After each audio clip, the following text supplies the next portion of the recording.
antique trucks, tractors, cars, and so much more. It's all here at the Keystone Antique Truck and Tractor Museum in Colonial Heights, Virginia. Visitors from across the world are making their way here. Now discover why you'll want to, too.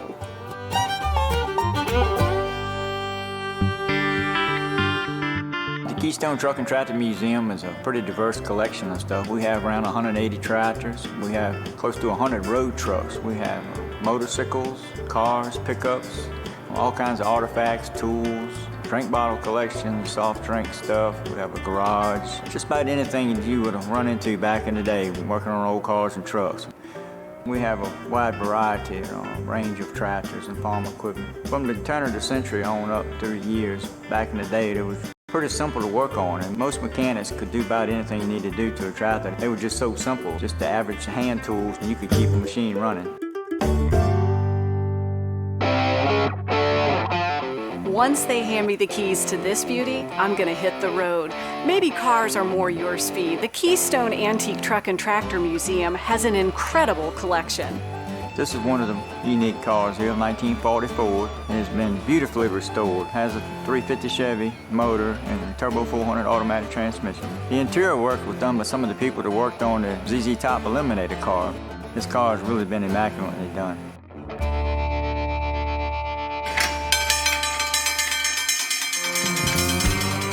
The Keystone Antique Truck and Tractor Museum houses a huge, world-class collection of trucks. It sends your mind into overdrive when you stop to appreciate these trucks are the backbone of modern American commerce. This is our new addition to the museum behind me here, 35,000 square feet. We fill it with road trucks that kind of give us a history of the past of the trucking industry, which I earned my living at for 50 years. But most of these trucks are pre-1970s. We have tankers, we have trucks that use full vans, flatbeds, any number of commodities. I have a 1957 flexible bus that got from a gentleman called the Gadget Guru.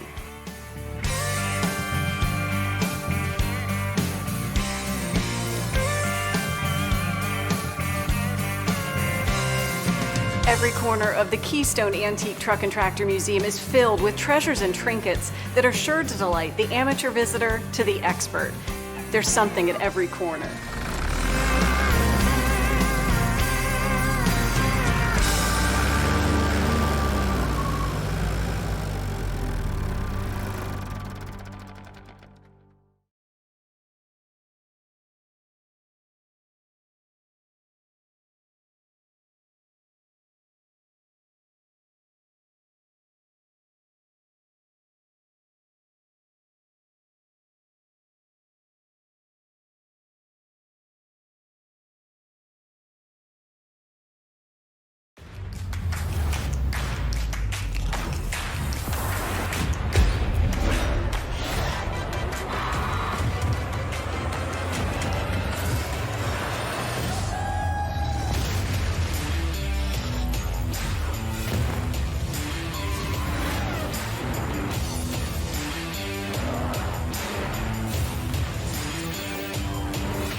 Leidos.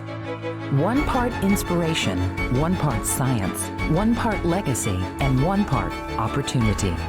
We live in a complex, uncertain world, a world that demands breakthroughs today, like safe and reliable transportation, a robust infrastructure, better health solutions, a safer cyberspace, and an efficient military. Leidos, ready to support your next breakthrough.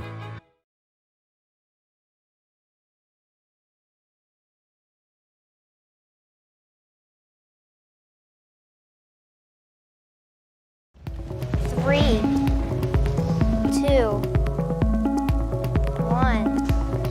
One of the reasons why Qualcomm has invested in FIRST for so long is because we know FIRST works.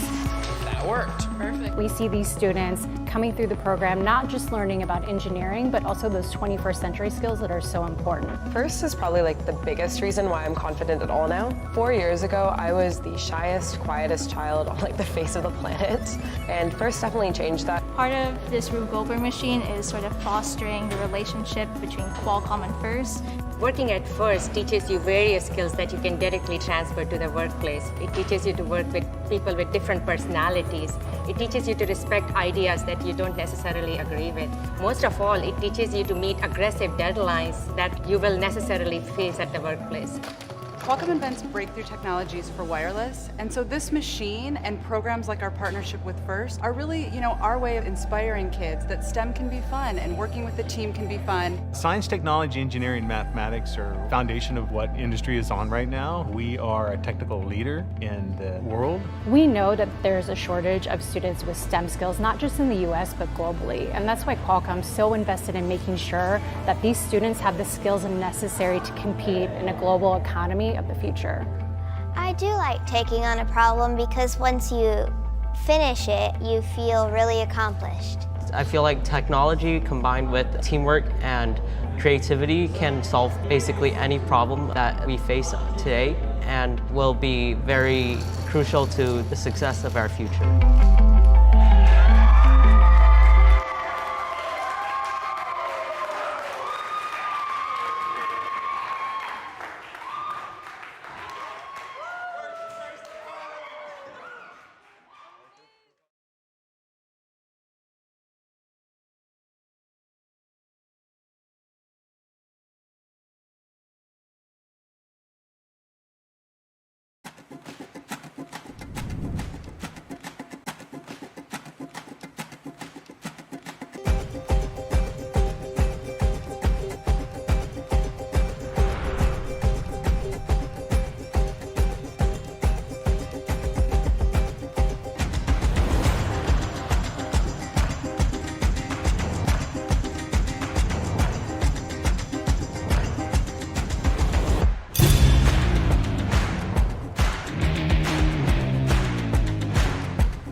For centuries, sports have played an integral part of our culture.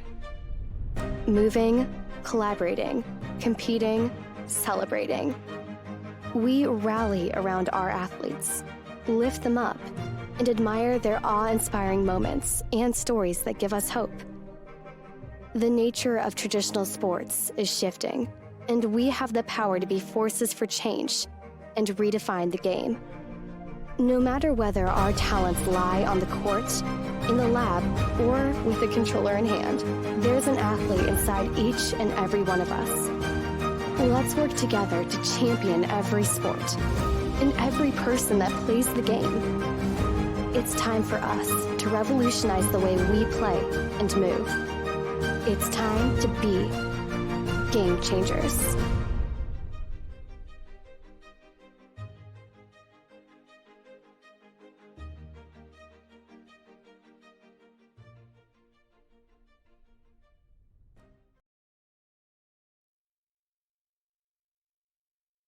And good morning, First Chesapeake, and welcome to First Chesapeake, second day of Red 3 event hosted at Fulton, Maryland. Welcome to Ultimate Goal, presented by Qualcomm, part of the first Game Changer season, powered by Star Wars: Force for Change. First is a global robotics community preparing young people for the future. First engages students in grades pre-K through 12 in our suite of STEM programs, First LEGO League, First Robotics Competition, and of course, First Tech Challenge. First Tech Challenge started in 2005, and we've grown to more than 6,000 teams in more than 25 countries. This continues the transformative impact of First programs, and you are a part of this movement. All of you are helping to make this program possible for the next generation of innovators in this very virtual room. Thank you all. Now, we're going to have a blast today. Cannot wait to see how everything comes together, as these teams have been working very hard to design and build their robots for this season's challenge, Ultimate Goal. Now, as you know from tackling the challenge this year, that STEM skills have never been so important to solving the issues facing the world today, and First Tech Challenge is forming the leaders and innovators of tomorrow by getting kids involved in these disciplines early. I'd like to take a moment now to recognize and thank all the parents, the coaches, the mentors, and the volunteers who helped make today's event possible. Thank you. Now, we ask all of you today to honor the first ethos, gracious professionalism. This means doing your best work, and at the same time, we're going to respect and value the other students, teams, and volunteers here today. Today is where all the hard work that you've put into designing, building, and programming your robots come to life in thrilling competition. So to all the teams competing, good luck. At this point, we'd like to honor the memory of distinguished First Advisor Woody Flowers, the man who created the ethos of first and gracious professionalism. So please join me in watching a short message from Woody.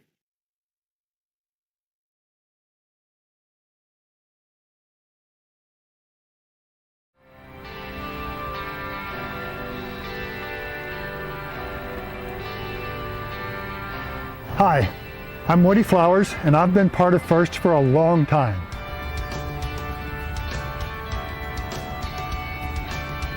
I really love how First helps us learn that working hard can be fun and profoundly satisfying.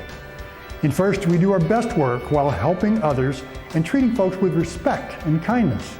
This ethos is something I like to call gracious professionalism. As you go through this first season, please remember that it is extremely important. In fact, it's expected that you practice gracious professionalism. Everyone. First students, coaches, parents, volunteers too. It's not always easy, but it will make First a sweet experience, and it can have a big positive impact in all areas of your life. So go be kind and creative.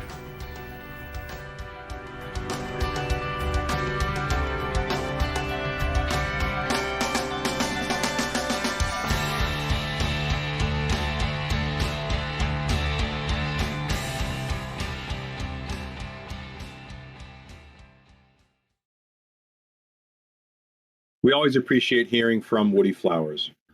And would also like to thank all of our sponsors that make today possible and the entire season possible, especially our live feed sponsor, Northrop Grumman Corporation.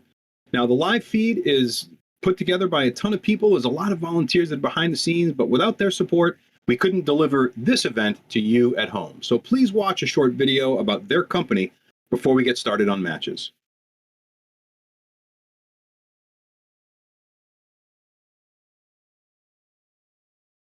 Somewhere past the edge of convention. Beyond the boundaries of tomorrow lies a special kind of impossible. A kind of impossible. Where pioneers forge ahead. Where no idea is too bold. And no challenge too great. Because making a 200-ton airplane disappear is impossible. Until it's not. Predicting cyber attacks before they happen is impossible. Until it's not. And solving the mysteries of the universe is impossible. Until it's not. It's our job to break free from what is to what could be. Ready? To leave the boundaries of what's known. To define possible. To define possible. Define possible. To define possible. To define possible. To define possible. Today's schedule is all going to be at Fulton. We're going to start matches at around 9:40, so not too long from now. And the teams are setting up in the venue as we speak. We'll run those matches through 12:23, so about 12:30 is when we'll be done. And then on Tuesday, we'll be presenting the awards for this week's competitions. So we'll be presenting awards for the Judged Awards as well as the Performance Awards for the events that we've run this weekend. Now, speaking of events that we've run this weekend, of course, they couldn't happen without a game. So let's take a look at the game animation for this year's game.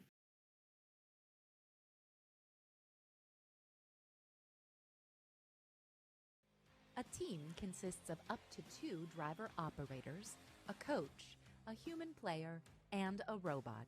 The robot must be built from materials specified in the game manual and fit within an 18-inch sizing tool.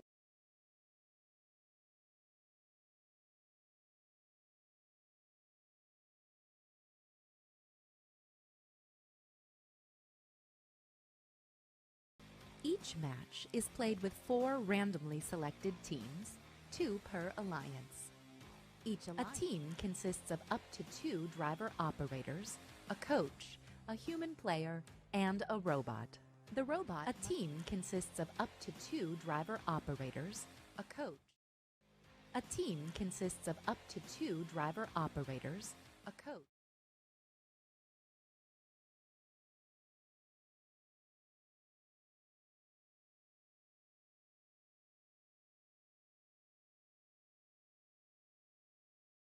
Begins. Each match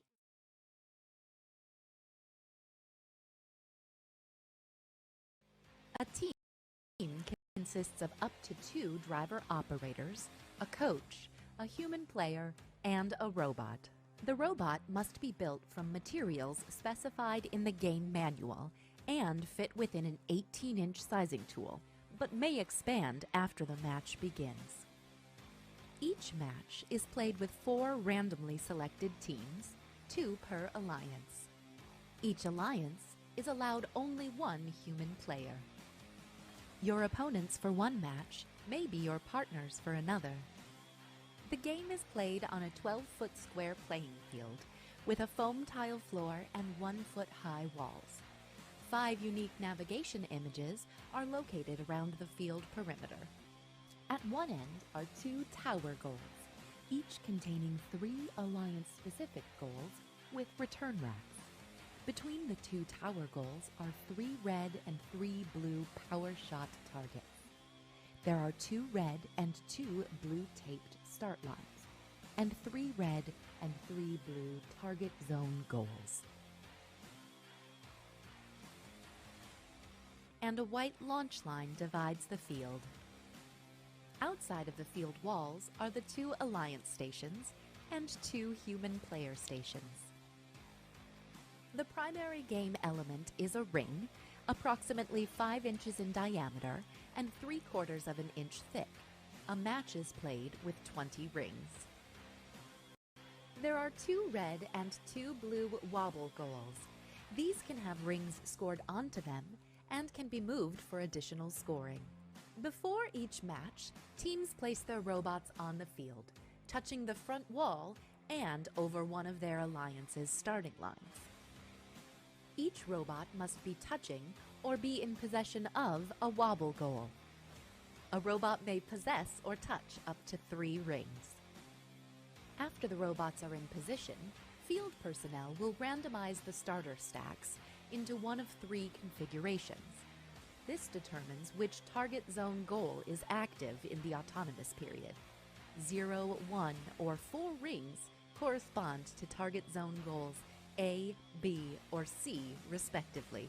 Unused rings are stored in the human player stations to be deployed to the field at the start of the driver-controlled period. The players and field are ready. Each match begins with a 30-second autonomous period. During this period, there are a number of ways for teams to score using only pre-programmed instructions and sensor inputs. Delivering a wobble goal to the correct target zone earns the Alliance 15 points. A robot parked over the launch line earns 5 points. Each ring launched or placed into the low goal earns 3 points. A ring launched into the mid goal earns 6 points, and launching into the high goal earns 12 points. Robots earn 15 points for each power shot target knocked down. Robots must be completely within the launch zone to launch rings into the mid goal, high goal, or power shot targets. Following the autonomous period is the 2-minute driver-controlled period. During the driver-controlled period, human players are expected to return rings to the playing field, as well as reset power shot targets. Each ring launched or placed into the low goal earns 2 points. A ring launched into the mid goal earns 4 points. However, rings launched into the opposing alliance's goal earn points for their alliance. A ring launched into the high goal earns 6 points. The last 30 seconds of the driver-controlled period is the endgame. During this time, robots may continue scoring rings, but there are also ways to earn bonus points. Each knocked down power shot target earns 15 points. Returning a wobble goal to the start line earns 5 points. Each ring fully supported by the wobble goal earns 5 points. If a robot lifts a wobble goal over the front wall into the drop zone, its alliance earns 20 points. There are many ways to score in Ultimate Goal, but there are also rules that, if not followed, will deduct points from your alliance. For example, a robot may not block another for an extended period.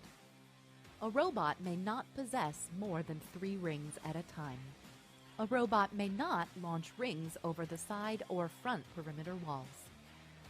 A robot may not intentionally tip another robot at any time.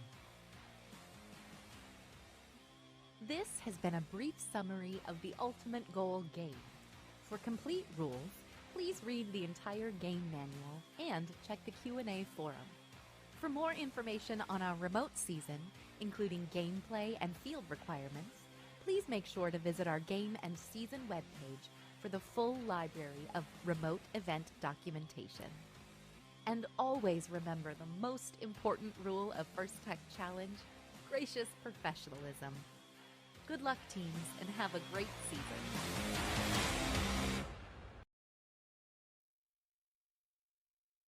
And that, my online friends, is how you play the game. But that's just in theory how you play the game.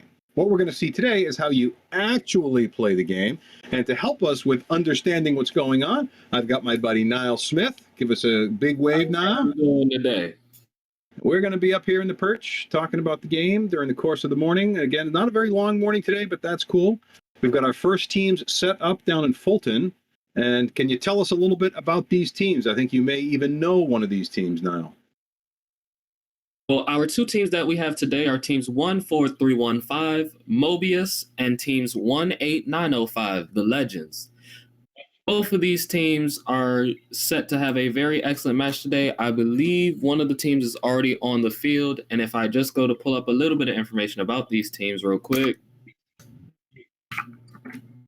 Yeah, we see they're both, well, one's a rookie. Legends is a rookie team this year, so, and we haven't seen them play in an event yet, so this is their first appearance. Can't wait to see their results. But Mobius has been around a little while. They're a 2017 rookie team from Washington, D.C. Legends is from Clarksburg, Maryland. Always nice to see D.C. represented here far away from home. Oh, of course. And actually, Mobius is the sister team of one of the teams that we saw yesterday, Team Luminous. Oh. And so both of those teams are hosted by my same former mentor. And so he's probably out there somewhere. I'll probably bug him later. But the Legends, I want to see what makes them so legendary since they're a rookie team. But their school name boasts just as broadly as their team name. Their school name is the Academy of Excellence. So well, that could be it right there. And who knows? They could come in with a tremendous amount of engineering experience to this game. And we hope that we'll see some of that today. I want to see what makes the Academy so large, with it being the Academy of Excellence. But so Team Mobius, because they're both on the field right now, which is fantastic. I haven't seen a randomization yet, but that'll come up quickly. And so people, if you're able to see the screen, if you're able to see the field, and when you're looking at the field, Team Mobius is going to be rocking rainbow colors. Team Mobius, also with Team Cyberus and Team Luminous, their team themes are always rainbow. When I was that would be the team on the left, I think. Based on, I can just see a side of the bumper there. No bumper, sorry. The side of the robot looks like it might have a rainbow stripe on the very bottom on the skirt there. Yeah, it has so they normally have a rainbow stripe around the sides of it, but then also somewhere in the middle of the robot, their actual moving parts are rainbow colored. So for everyone that saw Team Luminous yesterday morning, Team Luminous, all of their rollers were rainbow colored. As well as I want to give a huge shout out to the teams on the field right now on the right-hand side.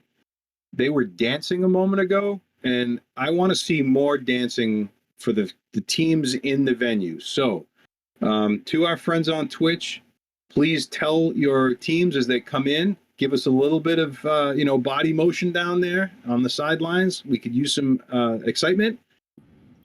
Stay alive. That's all. And it's A, randomization A, no rings on the field for this first match for these teams. So we're going to be on randomization A as we get underway, going into this autonomous period, and I see Team Mobius making themselves very mobile, and I see the Legends racing out to put down into too far section A, but then they moved away from the line. So I think they were meant to be farther forward. We've got some shooting going on, and we'll see if they go back to the line. They've got time. So, well, they will end up, it looks like, with a park, which is great. Yeah. So they'll get some points there. And then drivers, pick up your controllers. 15 did 3, not move 2, 1. No, they just dropped their forward. They moved forward and they attempted shooting, and then I believe what it is their coding was cut short, so they're probably going to change their code out before they keep moving. Team. So Legends, look at this. They've got a claw on the ground. It also looks like it's still, but it's a claw with a shooter, so I'm interested to see how that's going to turn out. Mobius, their hook is like a recurve almost, so it just has to go past it and it brings it back. Are they putting rings? Oh no, they're shooting, so they go back.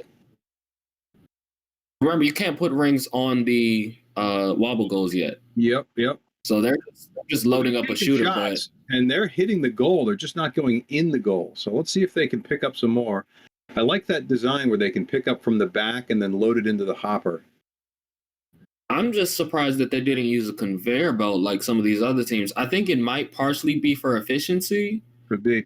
As far as making sure that nothing can get jammed in your system, because rollers can be faulty at times. But then one of my other ideas for it would possibly be that some of those other awards. Uh-oh. You see what just happened there?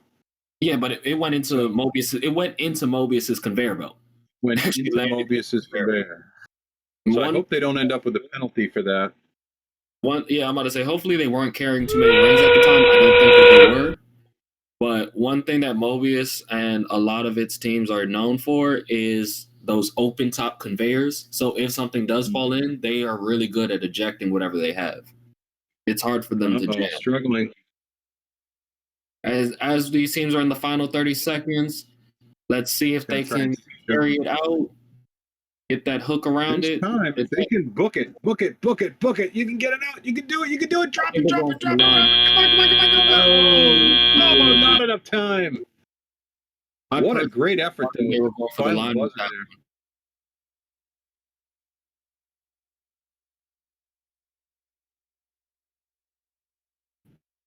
But teams, please remember, because there is remote judging today, all of your files, documentation, and information should be submitted. Make sure that you are submitting all of your information at each new event that you attend. And with our final score coming in at 5 points, that was that perk that they got in the autonomous period. Now, both of these teams have shown excellent qualities. We've seen definite character and we've seen definite abilities and capabilities coming out of both of these bots. So I'd love to see what these two teams can do after this field gets reset and once these teams get back out on the field. They have a full 5 minutes to completely reset their robots. During that time, a lot of teams talk strategy. A lot of teams go to do little tweaks to their code. As you saw with that opening drive code, both teams doing somewhat what they expected to do and seeing some of what we would expect, with Team Mobius needing to pull just slightly more forward to shoot that shot they were going for because it shot a little low. And then with Team Legends just needing to tweak out their roller system as well so that way they make it all the way to the line with their wobble goal. So both teams showed good promise.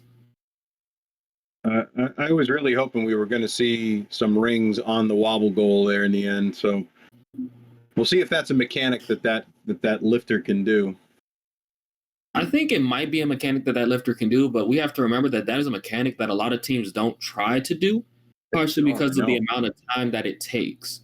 So unless they can do like that dump truck, which we saw earlier, where you're putting all 3 of your rings on it at one time, it's a weird mechanic to do, as well as if once you load up those rings, that wobble goal tips over, none of those rings count.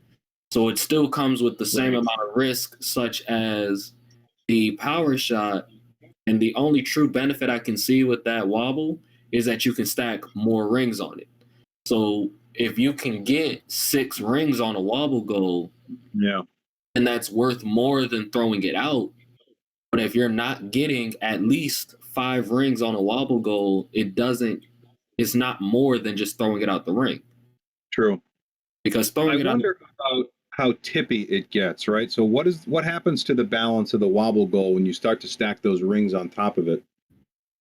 I feel like the first 3 probably isn't that bad because of the center of gravity, but because of how wide those rings are, they have so much displacement when it comes to being at true center. So the higher it gets, the higher the wobble chance is. And that's probably what tilts the scale and makes it finally tip over. So this is interesting. I'm looking at the starting configuration here. Mobius has got the wobble goal, and it's outside of the arena. That's because I wonder, does it need to be? It's up in its claw, but the claw wasn't lowered, so they're going to drop the claw into the box. That's what I was wondering about, is that they need to have it within the box perimeter at the start, and I think the answer is yes. Well, I don't think the wobble needs to be in the perimeter per se, but the actual robot itself does, and so that would include bringing the wobble back in. Got it. Because with both of these teams, they expand upon randomization. And so with configuration C, let's see what these two teams can do. But with that expansion coming post randomization, what you'll see is that these teams are going for some of those alternative awards. Like one of the awards is having alternative measures for your robot. Now, see, I think they put their cycle on for too long because, as you can see, the robot is still trying to go forward. But it's in the right. Well, it's in the right zone, kinda. Oh, they got one of those power shots down. Yeah, they got the power shot, and that wobble goal will not score. But they got one power shot, and they got one Drivers, wobble. And pick they got up one your part controllers. for 20 points. 3, That's great. But 2, fantastic. 1. Both wobble goals are in front of the line. So both wobble goals will be in play as long as they can stay there for the rest of the game. If you notice, stay there. That's the thing. If you notice, it's actually kind of funny. They put a ring under the wobble goal. That wobble goal will not tilt. When they started, they pushed the ring back and then put the wobble goal right on top of it. I wonder how that would score, though, if it was actually in the appropriate zone, whether they would say it's actually on the zone or not. I don't know. It has to be completely supported, not by a robot. So I would think that would work. So that's a high goal score right there. They seem to have dialed in the shooter. That was in and out. There's one more in the hopper. See if they'll. And Mobius is seeming to go for the low shot as their teammate is aiming at the high. Yep. Just giving them all the space that they want. And once again, folks, that is the Legends with that large claw that you see just right behind the white line. And that is Team Mobius with the rainbow siding. I'm wondering if there's something wrong with. I think Legends might be having a slight malfunction right now. Oh, no, there it comes. Cool. Back to running now. Great. And as we're getting ready for these last 30 seconds, it looks like Legends was getting ready to move the wobble, but they might have moved it too soon. I think that wobble does not count. The referee was waving at them, telling them that it did not count, so they dropped it. And Team Mobius is going to try to get their wobble out and across, trying to get that hook over it. We'll see if they can get a power shot in. Certainly have the velocity to do it. Both of these seem so close. Wonder what's about to happen. I don't think Mobius got a good grip on that one. And so it will be left at the final time.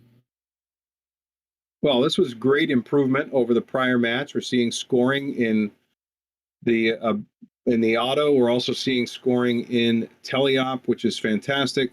Seeing shots starting to connect. I think that the trajectory is exactly right. We'll see the scores go up in the next couple matches. That's too bad that they moved it across the line too soon. If they had waited just another couple of seconds, then they could have scored that wobble goal. Tell them about that right then. But our score is in, and our score is at 26 points, and that lifts our two teams up into the 18th and 19th pole positions. Remember, teams, getting the top 6 pole positions does not guarantee your spot, and that also isn't the only things that you need to win. Remember, there's also multiple other challenges for your design, for your actual coding and programming, for all of your functions, for all of the outreach that you go out of your way to do during the year. And just by the way that you touch first in the first community and the community at large, there are many different ways to win at First Tech Challenge.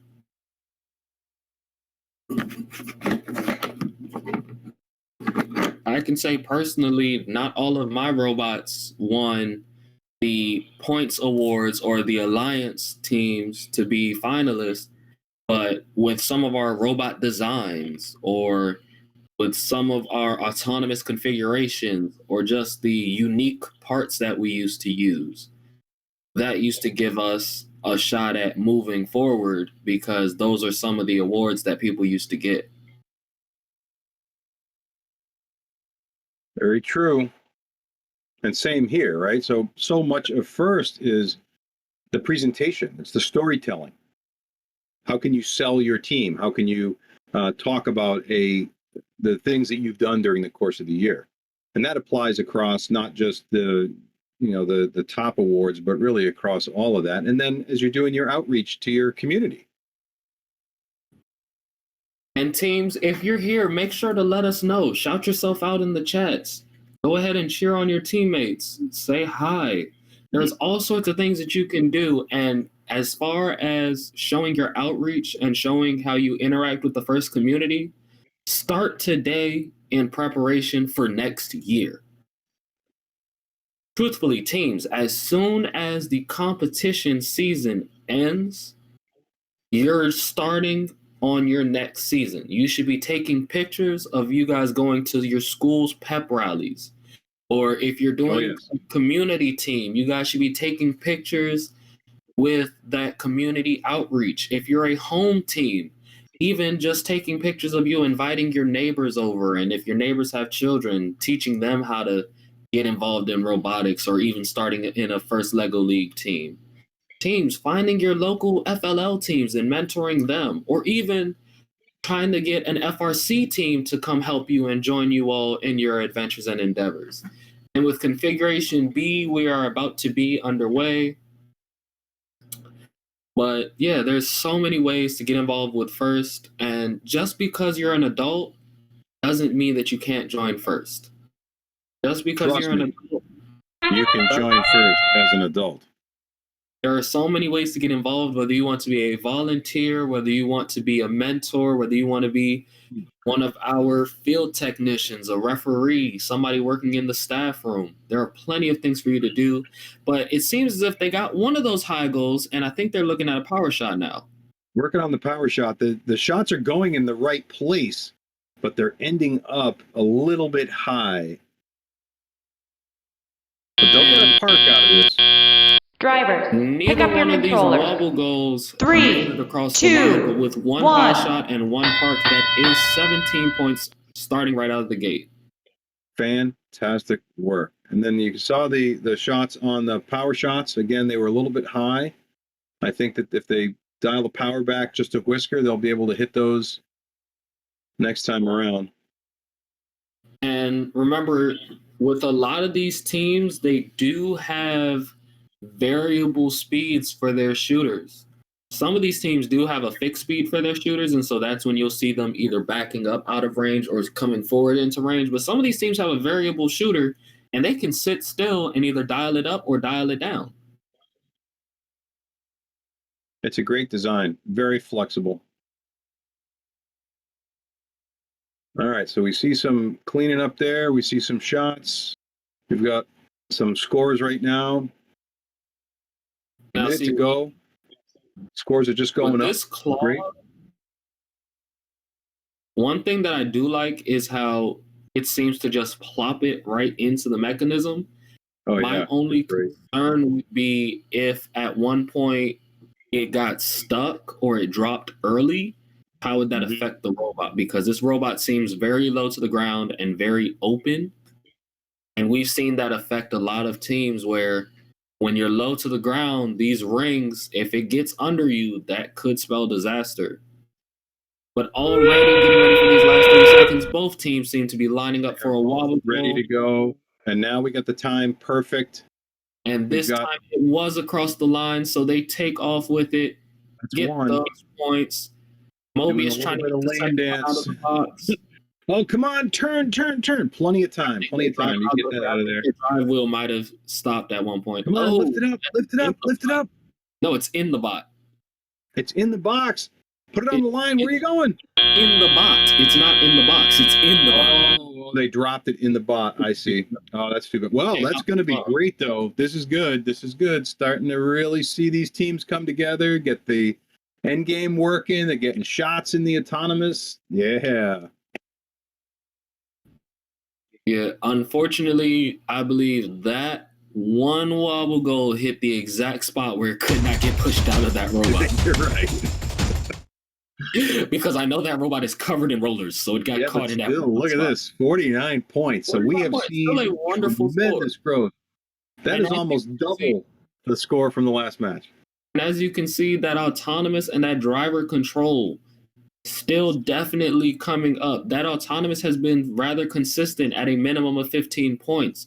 That driver control, with them getting these high goal shots, if they can dial those shooters in and pump that goal, we've seen teams more than prosper just by overloading that top goal. And in endgame, being able to get those wobbles out is definitely a strategy that a lot of teams have. And so by recalibrating yourselves and reconfiguring just so slightly to make sure that you can guarantee getting that wobble goal out, that's definitely something that helps a lot of these teams in the long run. So do you think it's possible to really overload the top goal? I feel like if we had two teams that were shooting at the top goal together, and they were shooting at their full speed, they might actually be able to put 3-4 rings in within 1 second or within like a half a second, and they might just collide. Because we've seen it happen where a ring has collided in midair. Yeah, midair So if collision. they were firing doom doom doom, it just might hit in such a way. Now, scorekeepers would probably not like having to judge that because they're going to have to sit there and say, did I really just see 6 rings at once? That's okay, though. I mean, that'd be great to see. And you know it's going to happen. Or like one probably thing that already has happened. Yeah, or one thing that I would really like to see is, which I haven't seen, is a robot that can shoot multiple rings at the same time. So like having a larger spinner, so using the whole hopper as a spinner to chuck all 3 at the same time. Because if you were using either a single flywheel or a double flywheel system, it would be treating it almost as if it was a ball. Because if you remember with a lot of the events where we have a ball, teams use a larger flywheel setup so that way that has more contact for it to come and grab the whole ball. But if they did that same type of mechanism and used it for a whole stack, I wonder if these teams could shoot that chunk out. Now, would it possibly mess up with the fact that these goals are a certain height? Sure. But if you got it, they should see. I think you might be able to get 2 together. So on their 4th round, we are once again seeing configuration C. Both teams trying to get these wobble goals past the line, and I see that top goal getting filled, I believe. It was either the top or the mid goal. Oh, they hit the mid? Yep. Going for the power shots now. But it looks like we're going to see 2 parks this time around. We haven't seen that yet. So long as Mobius doesn't move. That arm is still extended. Pick up your controllers. Cool. 3, we'll take that. 2, well, they'll take that. 1. We don't get the points. I mean, we could get those points for that high goal, that mid goal that they shot. We could. You see that claw going to work? That claw is still so interesting. But fast. Do you see what I'm talking about? When that claw lifts the ring up and once it gets past the halfway point, it doesn't just drop and it sort of kind of wobbles and flips out into the bot. So that was a middle goal score right there. Another middle goal score. So they need to add some speed or get a little closer to take those shots. Oh, there we go. Right at the high goal, bounced out. They just need to dial it up. And I believe they have a double fly system. It looks like they have a double flywheel system, but because of the fact that I don't see these shots wobbling in the air, I believe one is probably slower than the other. So if we saw them shoot from a greater distance, it would probably start to lean to one side. Yeah, it seems to be leaning towards the right. Boy, they got to move and shoot on the other goal that have a whole ton of points on the board if they were shooting in the middle goal on the other side. This bot seems to lean towards the right. So I believe what's happening is its points are just not sped up all the way, and they just do not have these. Push. Okay, cool. All right, it's good. Talk about a massive salvation there. They had moved the goal to the wrong side of the line and then just squeaked it back to make it eligible for endgame scoring. So here we go. They've got it. I believe I saw the referee trying to tell them that it wasn't past the line. Is why they might have So they're asked going about for the other one now. Mobius kindly giving up that one. And they get out in Yep. these 3 seconds. 2, 1. Wasn't out. It's going to score. That looks good. Referee said it might not count, I don't think. Referee shaking his head at it. We'll see in the end. I think the referee said it was still in its grip. He said it wasn't fully out. Oh, no. We'll see what the final score is.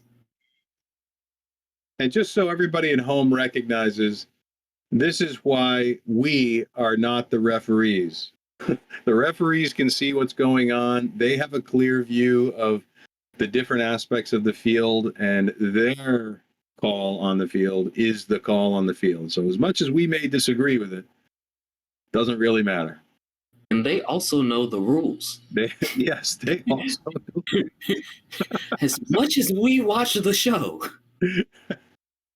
we speculate and challenge rules. They actually know the rules. Know them. They can tell you the actual law definition terms that are used in the rules, because a lot of the rules say at this discretion, this condition must be met in order to achieve this objective.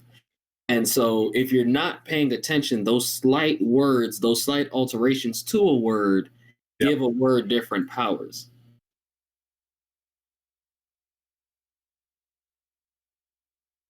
Now, today is recognized as Valentine's Day, and we have seen the field crews take the opportunity to put some hearts on the field early on. Well done, field crew down there in Fulton. We saw similar activity in the other event space in Virginia yesterday. Out in Fairlawn. So we'll see what else they come up with.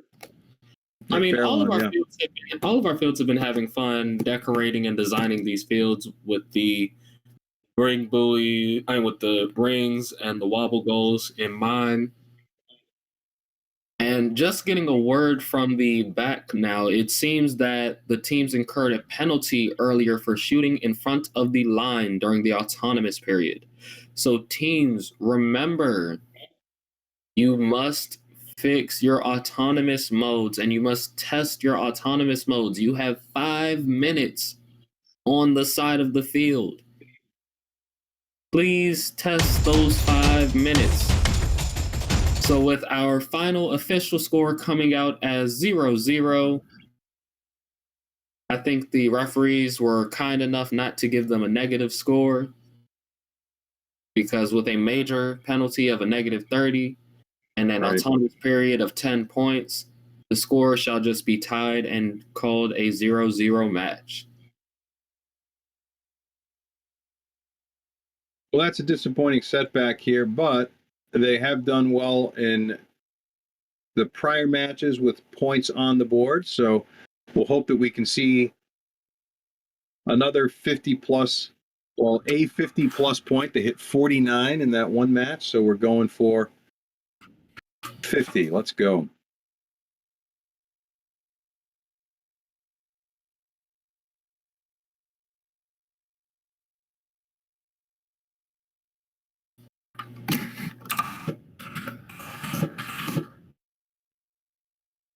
All right, so they are moving up, getting ready to roll here. This is actually moving pretty quickly, and that 5-minute rest and recharge period to us may feel like a long time, but to those competitors, it can feel like an instant, because you've got so much to do as you're trying to make adjustments to the robot, maybe make some code changes, maybe make some mechanical changes in that very brief window before you get them on there. So kudos to the teams for working under pressure and keeping the event on schedule. So here comes Mobius, putting the robot back on the field. And I really want to go ask what were the inspirations for these names. And teams, we love to find out more about your teams and your team names and team designs. For Team Mobius and their sister teams, I know that they use the rainbow inclusivity and also like to say that everyone is shown and everyone is displayed, which is why they always display a rainbow. And normally they either do a rainbow with a black background or a rainbow with a white background. This year they seem to be doing black, solid black. And so that's their team backing for their team colors. And their team is often very varied. They come from a diverse school that has a lot of varied individuals and varied students. And so that goes to go along with that rainbow coloration that they like to choose. But for some of these other teams, hey, if you guys have something special that makes you all unique and interesting, please let us know. We would love to get to introduce your teams. And to do so, we have a nice, handy little survey. It gets to tell us a lot more about you all, and it gets to give us that close insight into your team. Also, teams, if you have spirit gear, please make sure to wear that as well. I know James was talking about James was talking about dancing on the sidelines and making sure to keep up your spirit and keep up your cheer. But hey, part of keeping up your cheer is wearing your first gear. So please wear all of your first gear. I personally have like a first belt. I got the first jacket. I got all my alumni patches. I got the lanyards with all my pins on it. I have 50 million buttons that I put away. I have all of my hats. I have all of my shirts. There's tons of things that I would be doing if I was on site. Like, for example, if I was in the actual arena right now, yes, I would be wearing camo pants, probably with my, probably with a pair of swim trunks over it, and the rest of this outfit with a bunch of buttons.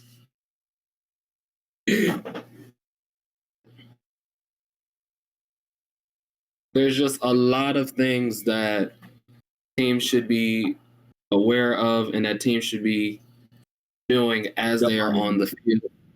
Got my badge on, just so I'm official now. We're being official. It's got the wrong game on it.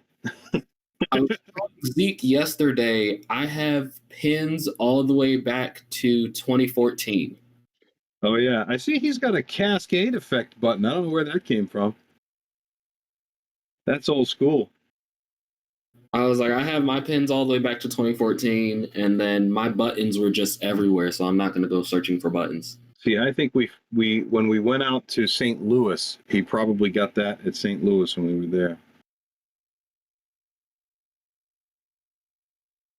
Fun. Okay, we are ready to go. Randomization A for the last match with this team. 0 rings are on the field. That has presented a little bit of a challenge for teams because it means that they have to wait for those resources to recycle back onto the field. But we'll see if that has any impact. Going for A, we know they can do A, so there's one. And if they can back, we have to see if that's ruled as fully inside. All right, this is great. Now they're in the right position. We have to see if that's ruled as fully inside the box, though. It's going right to it, but not hitting. I think it's going to score, and I think they're going to get it. I think they're going to get the park and the wobble goal for that, and another park. So, okay, they're coming well done. Driver, pick up your controller. Great start. 3, 2, Great start. 1.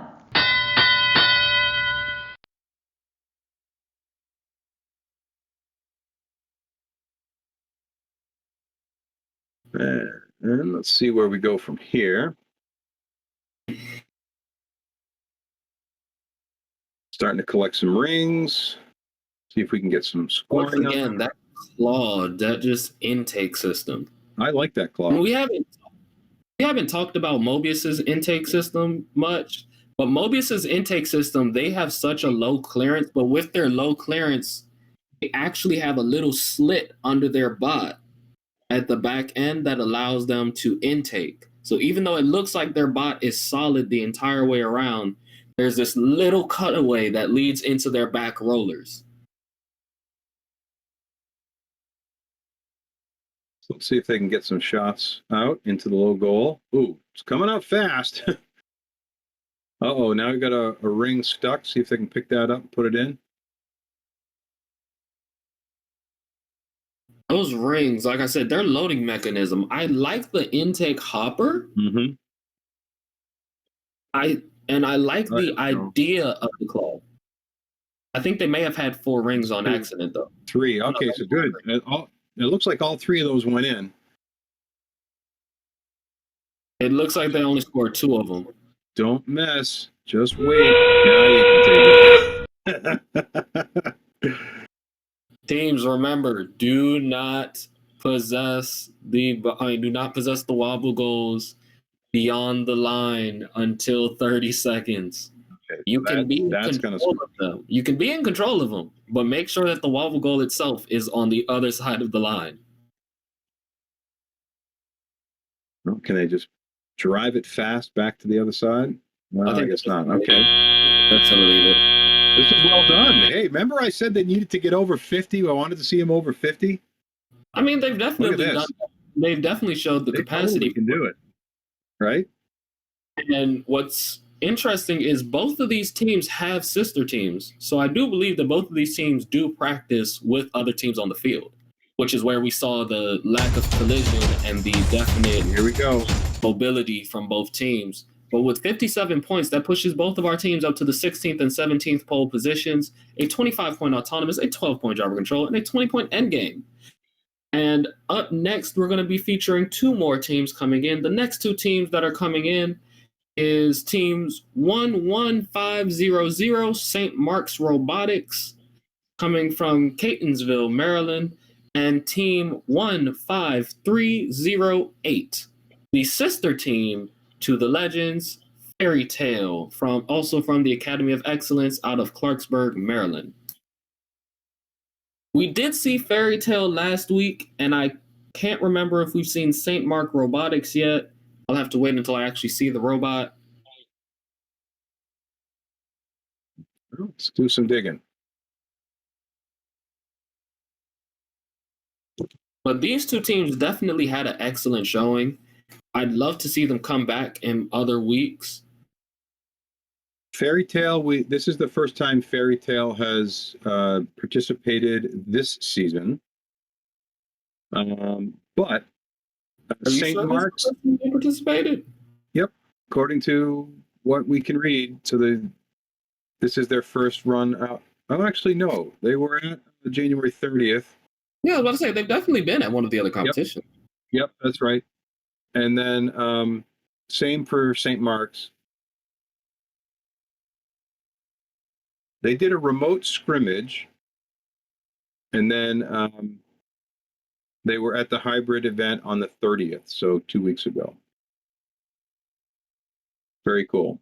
Very cool. So what we've got to do now is to sanitize the field and the region around the field and make sure that it is safe for our new teams coming in. And while we're waiting for that, we are going to have a couple of remote plays. So the teams that have been participating remotely have been sending in some videos. We really appreciate that and would like to show you a little bit of that remote play right now. So let's hand it off to a remote venue.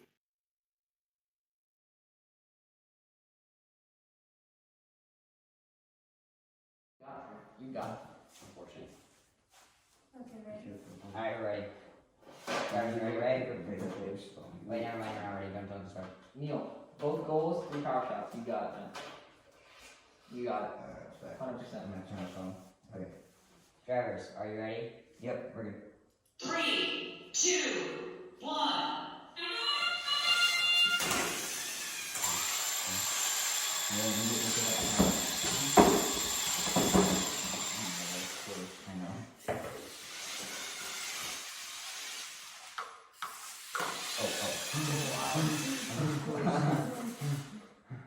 So straight to right. Wait, don't touch anything. Don't touch. Hold on, wait, you got time. Wait, alright. Don't touch. Don't touch. On the wait for it, you guys have to come in. Yeah. Driver, pick up your controller. 3, 2, 1.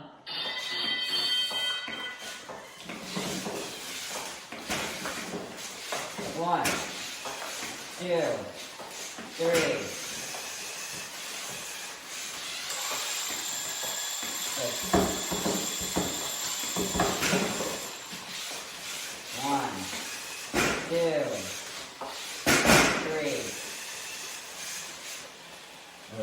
I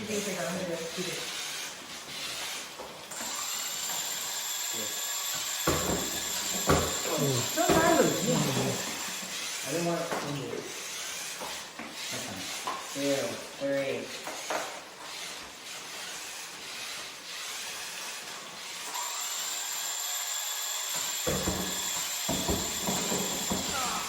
There you go.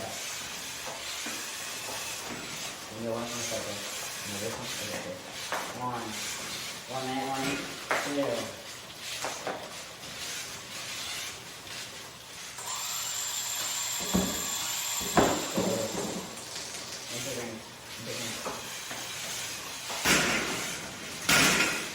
Keep going. One more. Come on, guys. Good. Okay, now. Cookie. That one's good. Right. Cookie, then. You can cookie. Wait, back. One. Good. Done. Alright, try going real quick.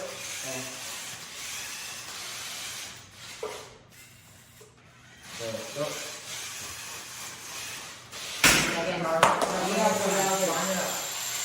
Alright, here.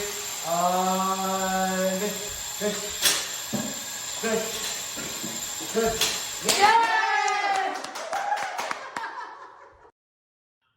Presented, initialized, randomizing, 4 rounds.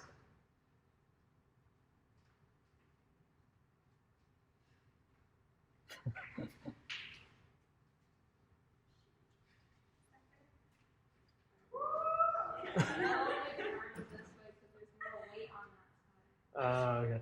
Starting match. 2, 1.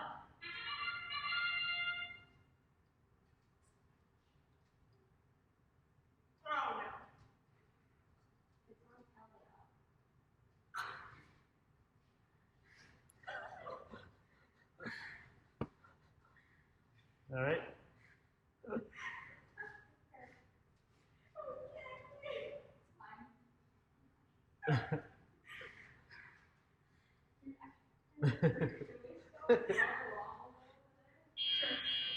Driver, pick up a neck color. 2, 1.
Adjust yourself a little bit behind the line this time.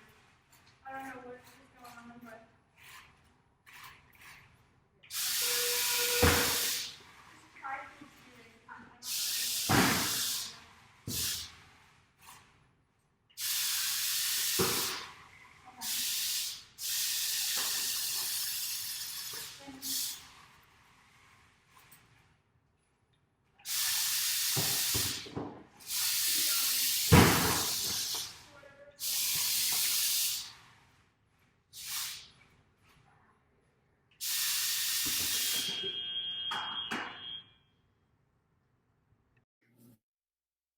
And we're back. How have you guys been? We just got configuration A on this next match, and this match is about to be with teams 11500 St. Mark Robotics, as well as Team 15308 Fairy Tale. It is Fairy Tale that you all see in black out to the right, and it is St. Mark's Robotics that you see with the blue over to the left. That is Fairy Tale making a big opening move. I believe lining up for a few shots. Oh, just barely missing the first two. Well next. done. Let's see if they can place that wobble goal. I believe Here comes their alliance partner. I hope that's all the way inside. It looks like it might just be They're on going for a long ride, but they're parked. Hey, interesting. So I think it's two parks. I think they got some score up high, and they have got themselves a wobble goal. Driver, pick up your controller. got two parks. 3, 2, I don't know if they're going to count the wobble. 1. The referee is really looking at the wobble. I don't think they counted the wobble. Okay, I would push that wobble goal in just a hair. Yeah, they're probably going to push the wobble goal in a bit. Yep. Now look at that interesting claw. That is a huge claw, giving them tons of grip on the bot. But having a hard time align it, so I bet they can't see very well from there. That's an opportunity for a camera, perhaps, and for an upgrade if that isn't on there already. Their robot definitely looked at the opening circle before moving. Mm-hmm. And also, if you see how they line up, I believe they line got up the velocity just right on that. So, you know, the Fairy Tale team, you watch that ring, it just kind of glides right in. It doesn't bounce, just perfect layup. I believe they are using one of the vision sensors, and so with that, they're just sensing the distance, because even if you saw the first shots that they did, it wasn't so much that it was too hard or too light. It just it went halfway in and then just tipped itself back out. So it does just float right over the lip of it. And as you saw with that other one just went in, it goes up and it sits, and it just so happens to tip back out. So I believe they're using a vision sensor to accurately gauge distance. And St. Mark's has got a really fast shooter, so hopefully they can line that up and they got to move that wobble goal. I don't know if they're going to be able to use it. We'll see. It might not count. I think the referee just pointed that the second one is in play and not the first one. But it seems both teams are going to go for it. They're going to go for it anyway. See what happens. Where is he going? I mean, I guess that's rather go for it and put it out than not go for it and miss the opportunity. I believe they went over there so they could go collect rings. That's one. That's one power shot. Two power shot. Do they have time for the third? They have two power shots and possibly two wobbles. They might have only counted one of the wobble goals, but still a very got one out the gate with at least 134 points coming up as the unofficial score, maybe more. Maybe more.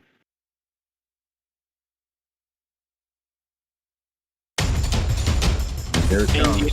Score is coming up as 134 points with that 34-point autonomous, a 30-point driver control, and a 70-point end game. Remember, teams, it is just as important as how you start as it is how you finish, which is shown by this score. This team made up more than double of their points from the entire first half of the match in the end game.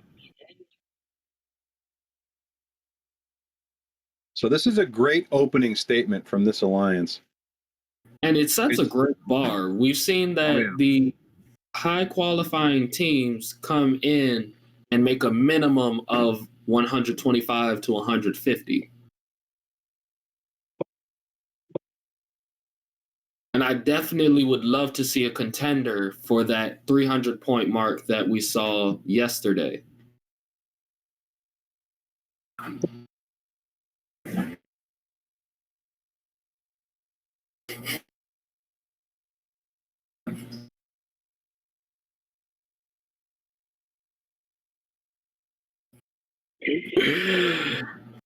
And so teams, as we can see over in the sides of both of our teams taking the time off to the side of the field, as you can see, these teams have their uniform shirts on. Remember, put all of your gear out there. Just because you're at home this year and you aren't doing the big arena feel, that just means leave your flag at home. Leave the big banners, but still wear your shirts. still wear your buttons. I know some of the referees will still accept a button or a pin if it's left there. A lot of the staff still loves getting things from teams. Mm-hmm. I personally will never turn down a button or a pin or any of the other gear related items. I love all of my teams and I love supporting each and every one of my teams. This is an interesting auto strategy. You can see that the Mobius is setting up, and they are going to move. St. Mark's is going I was to going to say, move. Mobius hasn't been on the field. Last one, no, St. Mark's, and they go diagonal all the way across the field, but they wait long enough to allow their alliance partner to get a forward and away. So they're shooting for that the park, right? They know they're going to do the park. They probably get those 5 points no matter what. Interesting strategy. I hadn't seen that before. And to drive so far away, like to go so far across the field to get that park. I guess it doesn't matter, right? Who cares? The only thing that might happen, though, is if there was another alliance on the field, that they could potentially disrupt another alliance, you know? But see, I think the other thing that would come into play then is, was it intent, or was it just an accident? Because we've seen the referees say, now if it's intentful and if it's purposeful, and I see you're doing it with intent of harm or disruption, then yes, that's going to be a penalty if there was another team on the other side. But if you're just going over there and say, I'm like, oh, well, I'm just a mid shooter, so I go over there, shoot 2 power shots and a mid, and that's my setup zone. I'm just going to be over there. Not my fault that there's another team over there. I'm just over there. There's nothing to say, hey, you can't be on that side. But a lot of these teams, because they practice on a half field, they set up their code so that they stay on the first half of the field as well. That's true. That's true. And once again, A, and this is been not so fortunate for some of our shooting teams due to the fact that they must wait until after the autonomous period in order to reload their turrets. Now, we had multiple A's in a row last event. So, or not last event, it was yesterday. Yesterday we had multiple A's, but then remember last week we had 5 B's in a row. Oh, come on, Dream. Man, it's just going to miss. And that park isn't going to be quite where they want it, but they'll get the points this time around for those high goal shots, which is great. They might get both parks. Oh, but they turn. Driver, pick up your controller. That little tiny lip out. 3, so they get both parks, 2, and they got the 1. 3 high goals, so that is 46 points in the opening. They got to move that wobble goal, though. He didn't quite get up where he needed to go. They might actually just carry it for the rest of the match. Carry it around and make sure they're on the right side when they get there. So good strategy. We've seen definitely some teams do this. They will carry their wobble goal for the entire match, and then in the last 5 seconds before the 30-second end game, they just jump across the line and just sit there on the other side of the line until the clock comes down from 30. So there's 2 in the high goal, which is pretty awesome. I think they only scored 1 of them in the high goal. Yeah. But already a wonderful start. We've seen what these teams can do. We've definitely seen this end game that they have planned. So hopefully with both wobble goals, if they get both of them in the right side, that will boost their 70-point auto up to a 90-point auto. Right. In addition, we've also seen that shooter go off. So if they can dial in those shots, maximize this goal, and still get all of the points that they want, I believe this should be a very high-scoring match. They're already above that 90-point mark. Oh, they just squoke it in, I think, to make that wobble goal eligible. We're going to see what the referees have to say. Real fast to try and get there. That was definitely a last-second turn. I want to see how they score that. They got one of the tip targets down. They got one power shot. I want to see what's going on with this second wobble goal. It seems they may be having some difficulty. They got it. Come on, go, go, go, go, go, go. With 3 seconds, can they clear the field? Oh! And 109 seems to be the current score on the board. 129 has been the adjusted score so far. We will see what the official score is. Yep. That extra 20 points coming from the wobble goal. At 134 last time around. This looks like it's going to land at 129 unless there's a penalty to bring it down, but I don't see anything to indicate a penalty. And teams, remember, just getting it out the arena is not your only choice. You can also put rings onto the wobble goal, as we've seen some teams do before. And also, you can park the wobble goal right back on the line. So for some teams, their strategy isn't necessarily to put it out of the arena, but it's to fill it up and put it on the line. And that will give the 5 points for being on the line and 5 points per each ring that's sitting on the wobble. Now, we did see some teams during the scrimmages that took that strategy of pushing the wobble goal back on the line, but I haven't seen them use it during matches. 129, where we're going to land. I mean, I've seen one team use it, and that was because they were a pure push bot. Okay. And they didn't have a lift mechanism, and so they would, with their partner being a lifting mechanism, their partner would push out their first wobble, and they were driving up the second one to the line. And if and that was just in case their partner didn't have the time to lift the second one out, but it was also so that their partner didn't have to travel all the way back to go get the second wobble. Both wobbles were right there.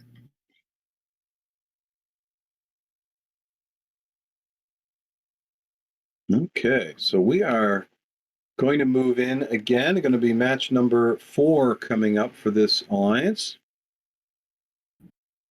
This listed as qualification round 58. And you can see the rankings are continuing to rise. Remember, we're paying attention to averages. That's round 3 for them. 58 is 3. That was round 3.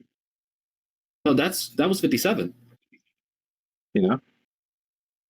They're going into 58. Oh, you're right. Duh. So this will be number 3. Okay.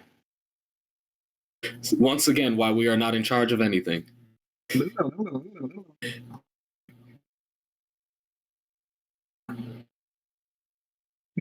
That's what I hear.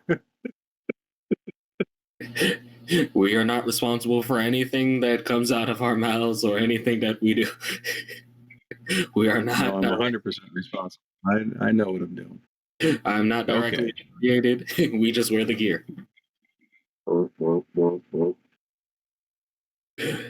So number 58 coming up, which is pretty solid. We've seen 129, and then we saw 134. This is a solid average. So if the teams can continue to hit in that 130 range, that's going to bring their rankings up. They're already coming up into the 13th, 14th spot. I believe all of the top 6 and possibly coming up on the top 10 have over 100 as their average. Right. So they would definitely want to keep that minimum of 100 as a consistency.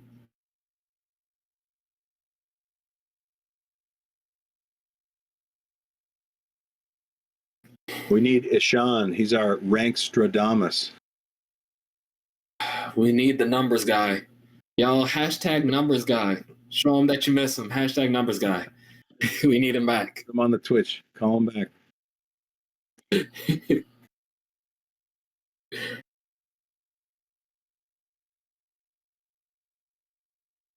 He will join us again. He's doing the right thing and going to school instead of playing games with us. And that's actually a great point. So many of the volunteers, like yourself, are folks who are in school, and they take the time out of classes or on their weekends to support FTC, and we really appreciate that they do that. Some of the folks like me who are a little bit older, maybe a lot older, you know, we we can decide what we do with our weekends, and often we don't have that kind of pressure that the students do, because they do have assignments and research that they have to do over the weekends. And so we appreciate that they can prioritize the time to support the teams and to support Chesapeake. So thank you to all the volunteers who come out, who are still in school. We know there's a lot of you. Did you just say maybe you're a lot older? I did say maybe. Didn't you go to school back in the days where y'all had chalkboards and wrote on slates and kerosene lanterns? We had pigeons. That's how you spent. The internet consisted of pigeons with strings on their legs. Oh yeah, that was me. Y'all didn't have backpacks. Y'all had leather straps tying up books. I had a donkey I brought to school every day. Hey, you know, sometimes I carried my abacus. I think I saw you in the class yearbook with Galileo, right? Thank you. We have B. We have B. And so please be silent on the whole old thing. You know I have to mess with you because you're trying to play it off. I know. And I make it happen. I had my hair cut not too long ago, and it revealed more gray, which was disappointing. But these teams don't have any of that. There's no moss growing on these teams right now. Look at this. 1, 2, 3 in the top goal. That perfect float. And this is looking like they're going to score that. That is in the right place, so that's good news. No, it's not. It's in A. It should be in B. Well, then it's not in the right place. Stinkeroonie. But they did get the 3 in, and they'll get the 2 parts, so that's good news. 46 points coming off. Pick up your controllers. And it's only about production team right now. 1. Between hashtag numbers guy and everyone calling themselves old. These are things that we talk about all day. I think what's funny is with that chalkboard thing, I even had chalkboards when I first started school. They were gone by, I think my first school had a whiteboard when I was in like elementary school, the middle of elementary school. But I definitely started on a chalkboard. And then after whiteboards, we quickly progressed to the Promethean boards, the like original smart boards. Oh, you could write on the wall and it would project those ones? Now, in my house, this is speaking of chalkboards, my house, when I was growing up, had a slate board down in the basement, and that slate board had come from Dr. Robert Goddard's classroom. So the guy who gave us liquid fuel rocketry, very important down there in Virginia, in Maryland, and so on. He was from Worcester, Massachusetts, and where I grew up. And somehow my parents, my mom, had ended up with this chalkboard, and it was in our house. And that chalkboard is still there in that house. I don't live in that house. I wish I could get that chalkboard today, but I can't. So, taking it before you left. Well, that's something that we should have done and didn't think about it, and we regret it now. So here we are, 30 seconds in. We are ready for endgame. We've already got one wobble goal out. Here comes the other, and it looks like we are going to see the scores that we had been anticipating. I think I see one power shot one down. See if we can get another. There's 10 seconds. Plenty of time to get another power shot down. I believe they got both wobble goals out. And I see one. Got another one yet? Power shot. Oh, I did it, but it didn't go down. It tipped both wobble goals are out, so this is solid. This is a solid outing right now. Was made contact with, so Fairy Tale, you did make contact. But remember, in order for the points to count, we are talking about the final position of it. So it was forward, it tipped up, and then set it. So it must go all the way into that back position. But as we can see, and as we've been saying, if you want to take these top 10 positions, you must stay over 100. Look at this, a score of 158, pushing them up into our 9th and 10th pole positions with a autonomous score of 46 points, a driver control of 42 points, and an end game of their consistent 70 points. These are the scores that you want to see. And as they get prepared for the next match, which will be number 4, I'm going to cede the controls, so to speak, to Zeke. So now the kids born without chalkboards have arrived. And the funny hats have returned. Yeah, I mentioned I had a lot of these. Oh, yeah. No. So they can see the whole thing. Do I need to go down? I don't know. You need to. Where's the camera at? Click on. Everyone, we say good morning, Zeke. How you doing? Happy Valentine's Day. Thank you. There we go. And then afterwards we need to say, Zeke, do your homework. Go to school tomorrow.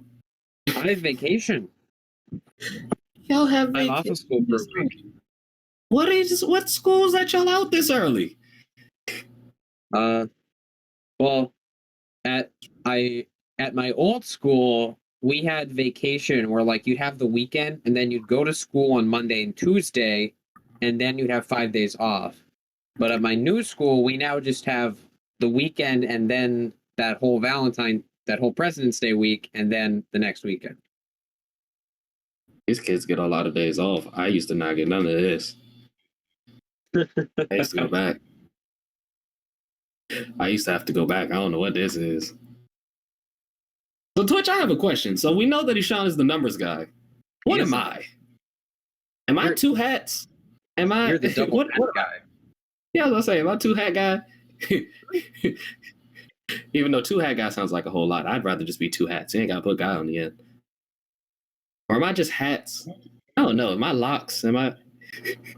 I don't know. Am I just that one dude that's on here? Am I the funny guy? I'm dual hats. See, that's all. I still want that pun counter in the bottom right of the screen.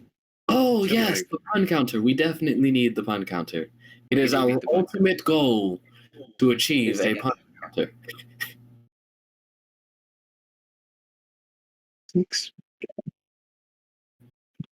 See, I'll accept that one. See, somebody reads the signs in the back. Slick Smith.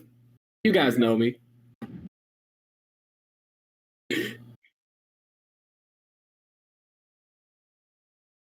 Now, the eyes on this squid hat would normally light up, but the lights are broken.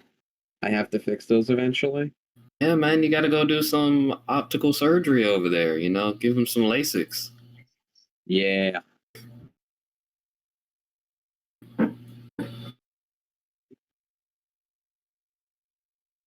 I like how our chat is having fun.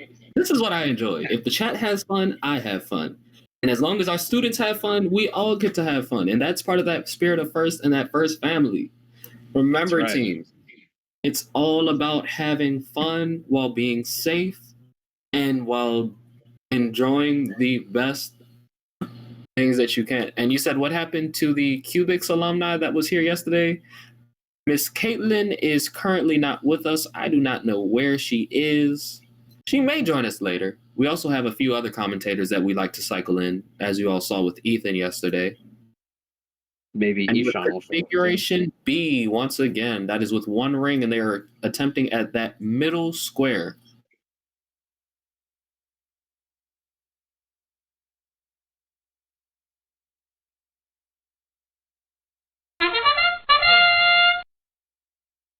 And here we go. Shots.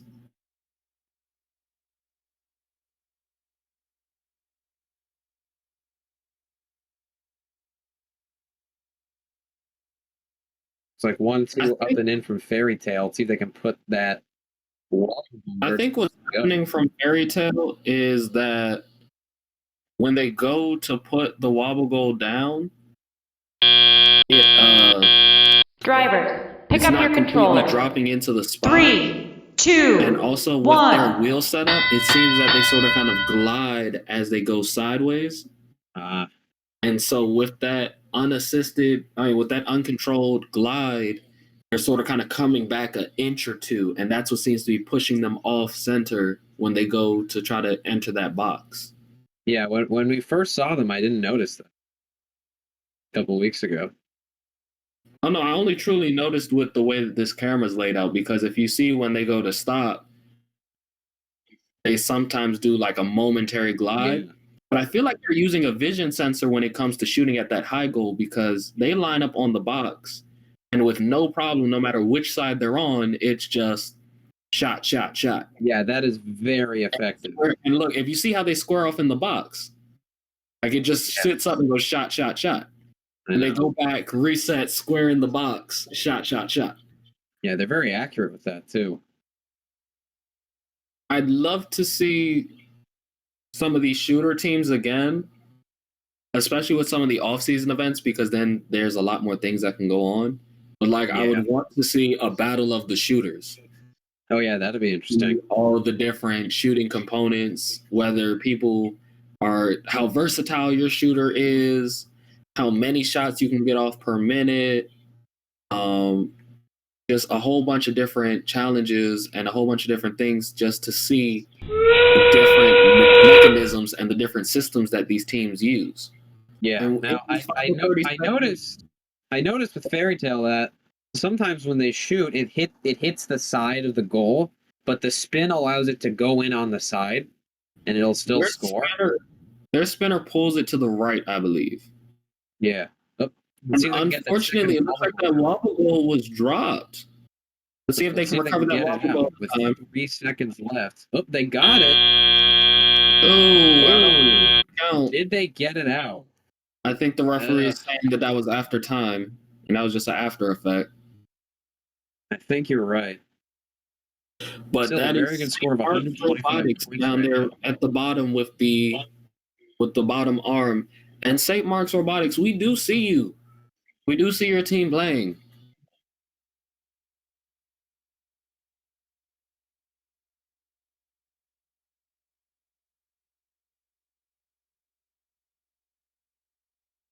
And I just want to take a moment to showcase branding on robots. But we do have the final score of 125 points, pushing our teams into the 7th and 8th pole positions, a 34-point autonomous, a 66-point driver control, and a 35-point endgame, with unfortunately a 10-point penalty that had came in earlier. I would like to say that, back to what I was talking about with branding, both teams do an excellent job by having their team shirts, which showcase their teams. And both teams also do a very excellent job of letting their team numbers be seen on the robots, as we can see with the numbers and the decals on either side. The only difference being that Fairy Tale actually has theirs printed, I believe, in vinyl or laser etched into that side panel. Yeah, and that looks pretty cool. And that St. Mark has it as stickers.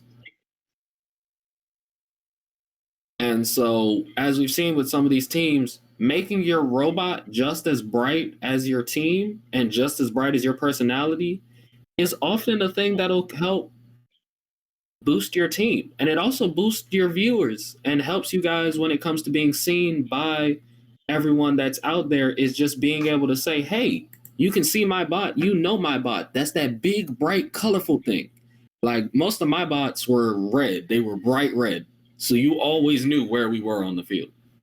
And currently we are being joined by Mariah. She is going to be one of our other commentators today. Mariah, would you like to say hi and introduce yourselves to everyone?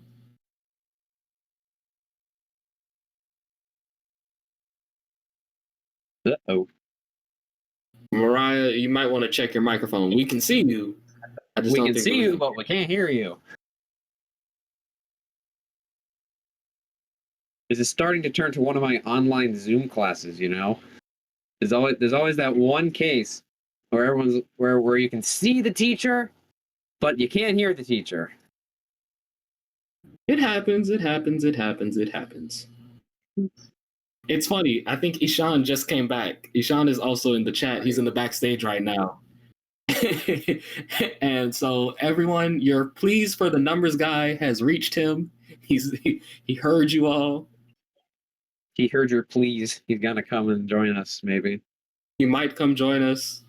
We're still waiting to see if Mariah gets her mic fixed.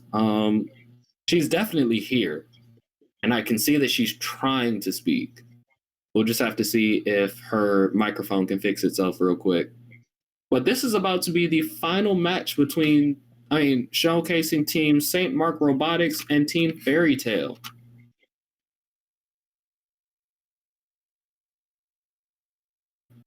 Chat just loves hashtag numbers guy. So I wonder if they're just gonna go hashtag Slick Smith or where's Slick.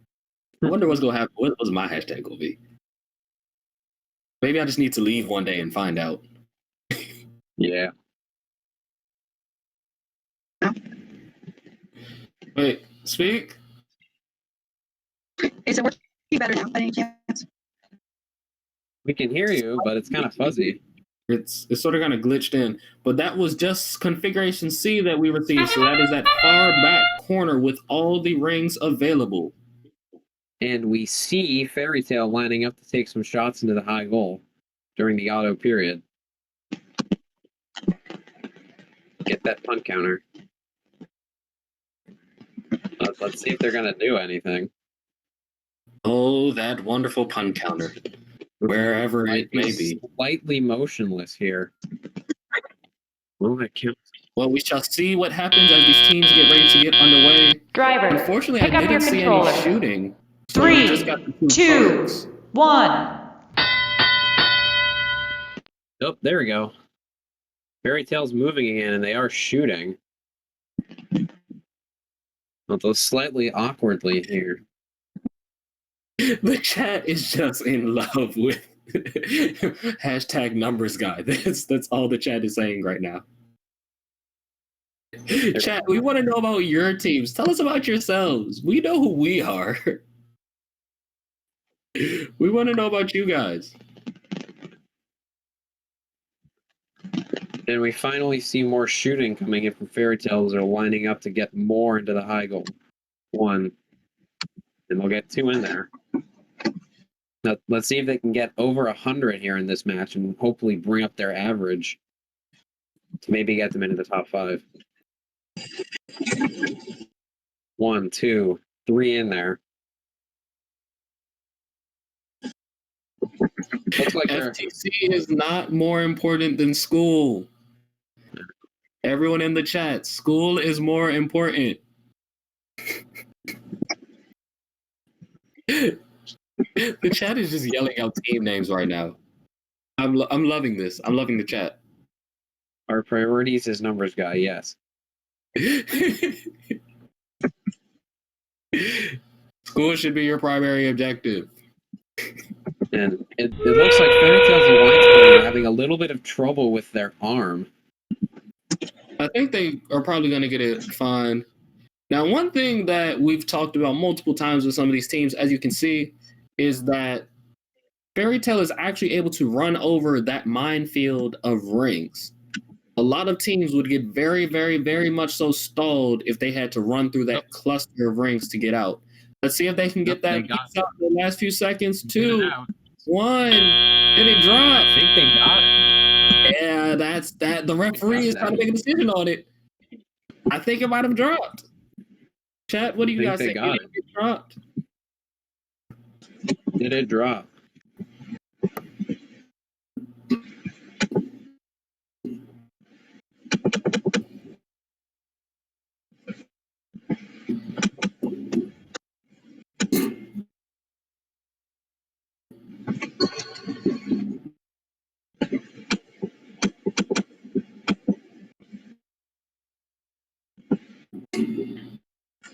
The referees are going to be having fun with this match. Yep.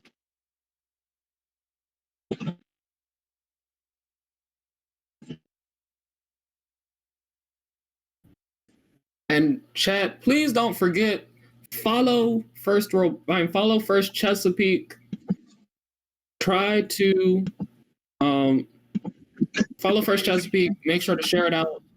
We know you guys have social media because you're on here. So tell all your friends about it. Post the channel. Do a raid party. There's so many things that you guys can do to bring in more viewers to this channel. We would love to meet all of your friends, families, co-workers, and the like. And we would love to see more people come out and join us. If you guys are interested in creating a first team, there are plenty of options. If you guys are interested in joining a first team, there are plenty of options. If you are unfortunately aged out of the program of your choice, there are also many other options from volunteering, mentoring, and the like. And with an official score of 98, we have a 10-point autonomous, a 48-point endgame, 48-point driver control, a 70-point endgame, and they received a 30-point penalty. That penalty came from stopping autonomous early. Remember, team, once you start, you cannot touch the phone until after the autonomous period has ended. Think of the phone as a giant red button. Don't press the giant red button.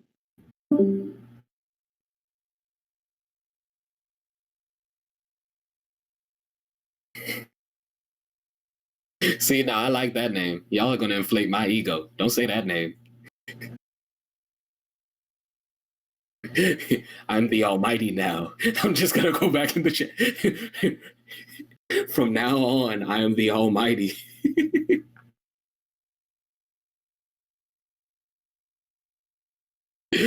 But as we say farewell to teams St. Mark Robotics and Team Fairy Tale, we shall be seeing two new teams joining us soon. Zeke, would you like to tell us which two teams we have up next? Right. So we got waiting up on it. Should be up in a minute or so.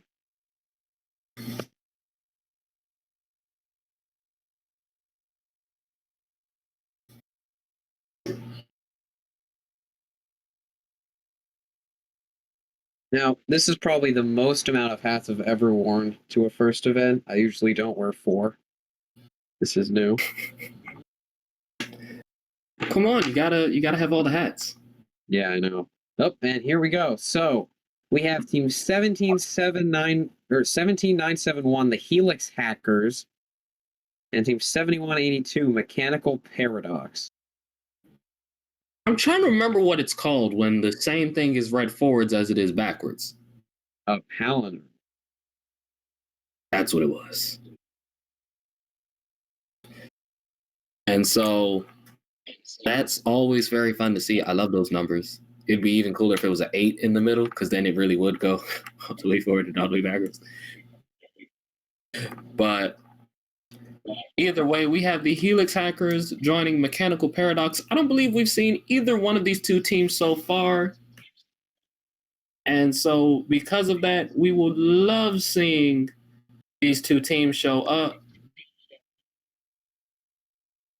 And chat, yes. Our numbers guy is all knowing when it comes to the formulas, and they got you as Octopus Man. No, that's the Mighty Zeke. That's the Mighty Zeke. Y'all didn't know? This is a squid, by the way. It's not an octopus. See, it doesn't have little suckers on it. It just has tentacles.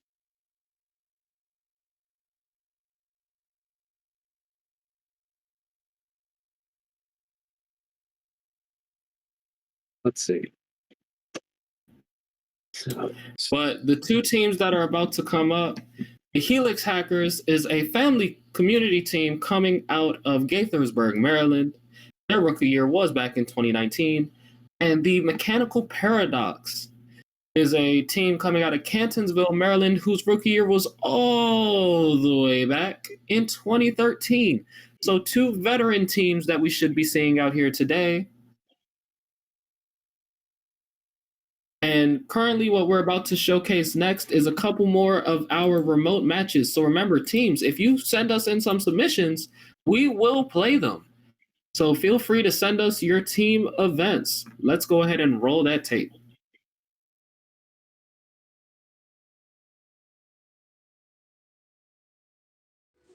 Randomize it. 0 rings.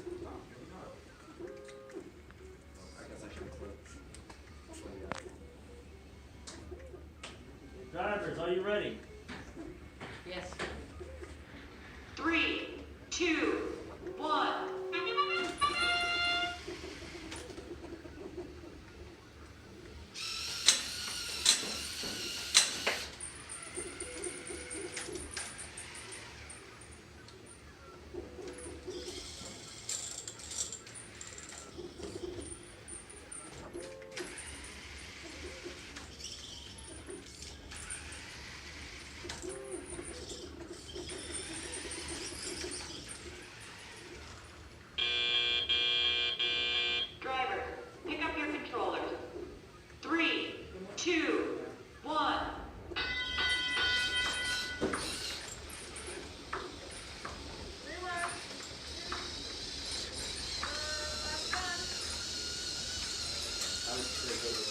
Sandy, sit for it. Sit. Sit.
No.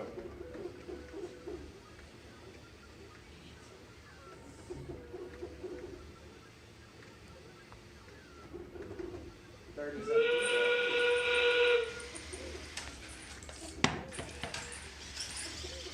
Go up.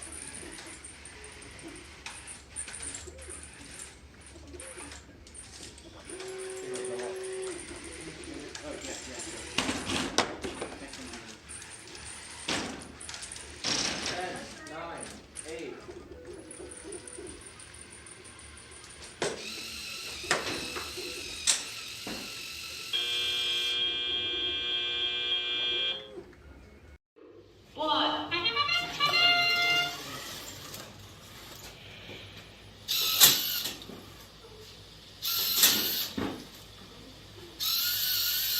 Catch it.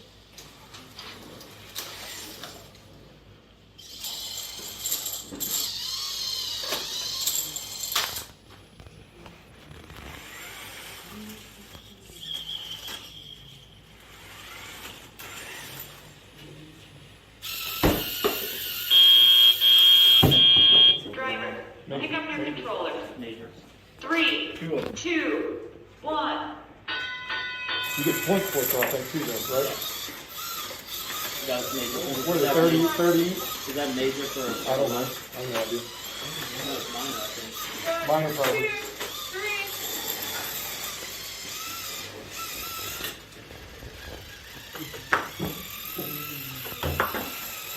Dropping ring. Run 2. Run 3.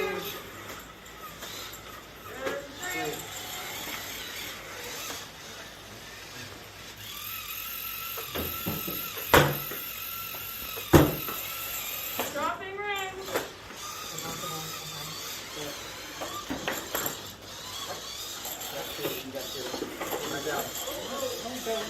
Yeah, go back down.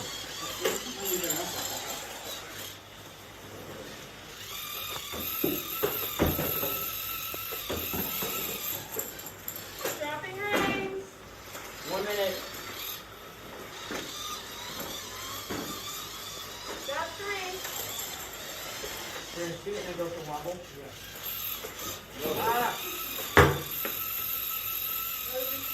Come on. 45 seconds. Dropping rings. I have a phone call to do that.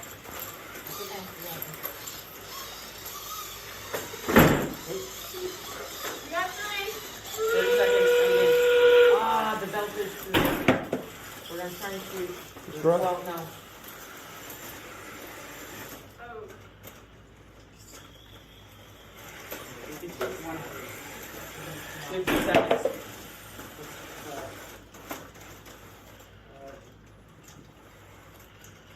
Remember tap it? That's it. Don't. 4, 3, 2, 1. And we're back. How's everybody doing? We missed you guys. And because we were gone for so long, Zeke was even able to go get a new hat. You know? I was. Zeke, you want to talk about this hat before we start talking about these two teams? Well, this one was given to me by FRC team number 95, the Grasshoppers, and it's quite literally a grasshopper. See, teams, we love all the spirit. We love all the things that you guys bring to the game. And there's so many teams that have so many cool and interesting designs. And speaking about some of these cool and interesting designs, we currently see on the field team 17971, the Helix Hackers. And we see teams 7182, Mechanical Paradox. So let's see how paradoxical this game gets as they try to hack into our servers to change the game. Nice. Nice. That was yes, fun. we have too much fun with these puns. This is why we need the pun counter. Right? Yeah. I actually feel like that would be a cool logo, though. I really want to see that logo. Like, what would a mechanical helix look like? Yeah, that's interesting. Or what would a paradoxical hack look like? Like just the into the matrix feel, just the whoosh. Some of these team alliances, trust me, I've seen it before. Dodge bullets.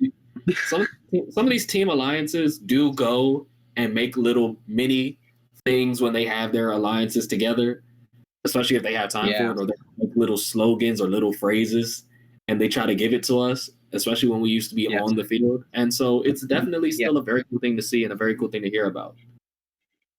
Yeah, there's a lot of that for FRC and any first. We see a lot of teams where like you get 3 like good teams and they make a T-shirt about it, or they make a little pin about it or something. And they do it all during the lunch break. It's so amazing. I'm like, how do you do this during a lunch break? Because it's the wonders of printing on fabric. It's the modern magic. And but with Configuration C, we're about to see what these two teams can do as this gets underway. And we see this match starting. 71-82. Lining up for some power shots. Unfortunately, I think they were shooting at the blue side, though. I think they were. But they do have the part. Now, their partner, team 17971, does not seem to have moved yet. It does not seem to be moving. Drivers, pick up your controllers. And fans 3, at home, we 2, hear cries 1. and pleas for help. We're trying to see if he will come back to us today.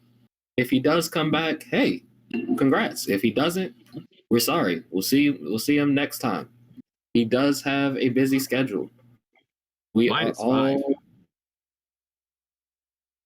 have got a penalty for shooting across the line. Maybe. All right. Let's see. See 71-82 lining up to take some shots. Missing a few. I like their box design. I only wonder how that would work if one of the rings started to get inside of it. That'd be interesting. If that penalty came from, once again, teams touching your phone. Teams, please do not touch the phone until your referee tells you to. Our referees will very clearly indicate what is going to happen next on the field. A lot of times I've seen this, especially as you get higher and higher in the matches. Teams will stand with their hands behind their back to make sure that they are completely clear and are not tempted. I've seen teams do all number of things.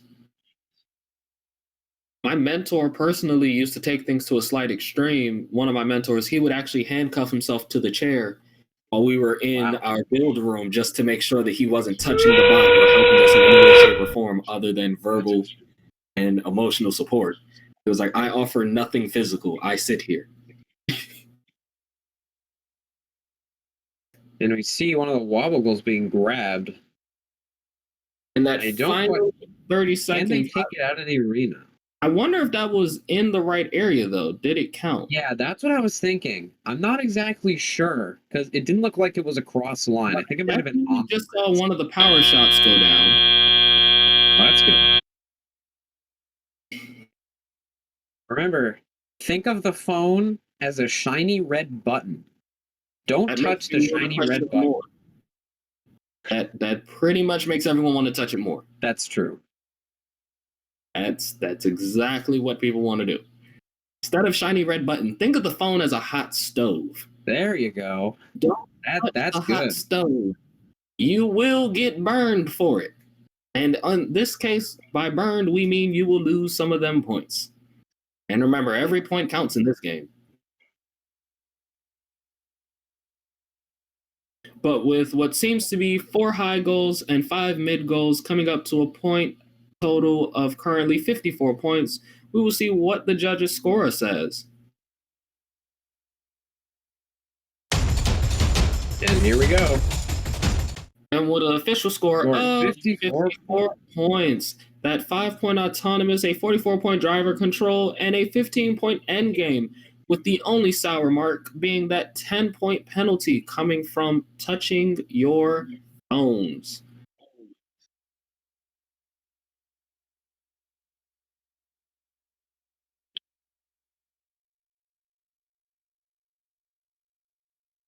Teams, shout out your numbers.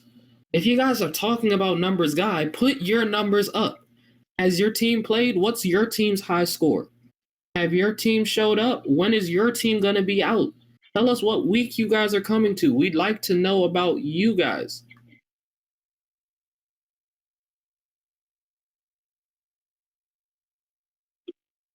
All right, Twitch chat. We see on the field, you see those rings? Yesterday we had a little bit of a debate about what those rings looked like. So, We're not Twitch starting chat. this back up. We're not starting this back up. No, Numbers guy has arisen. Everyone, look at the Twitch chat. Everyone look at the Twitch chat. As you can see, that is the numbers guy. He has arisen. No. Go follow numbers guy. I might speak in the chat later. You guys can look out for me. But that is numbers guy right there. Go say hi. He has to go do homework, as you guys can see. Yeah, so Twitch chat, what do you think those rings look like? I'm telling you, Twitch, it's either Sonic's rings or it's calamari. I gotta go with onion rings on this one. I'm dying laughing at the Twitch chat. SpaghettiOs? SpaghettiOs, that's one new. I like that one. I like that. That's pretty good. I can see it. The color works. The color works. I can see it.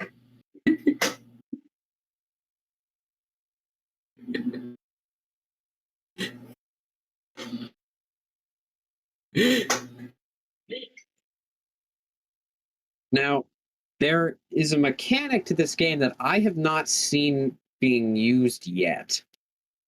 There's a specific thing where you can put rings on top of the wobble goals. I have not seen any robots do that yet. We've seen it in competition. One of the teams had a dump truck mechanism. And so it would back up to the goal, and the same hopper that it used to shoot out of, it could also turn around and just dump back into the mechanism. Numbers guy trademark. Very cool. Can we also trademark Almighty Slick Smith? I like that one too.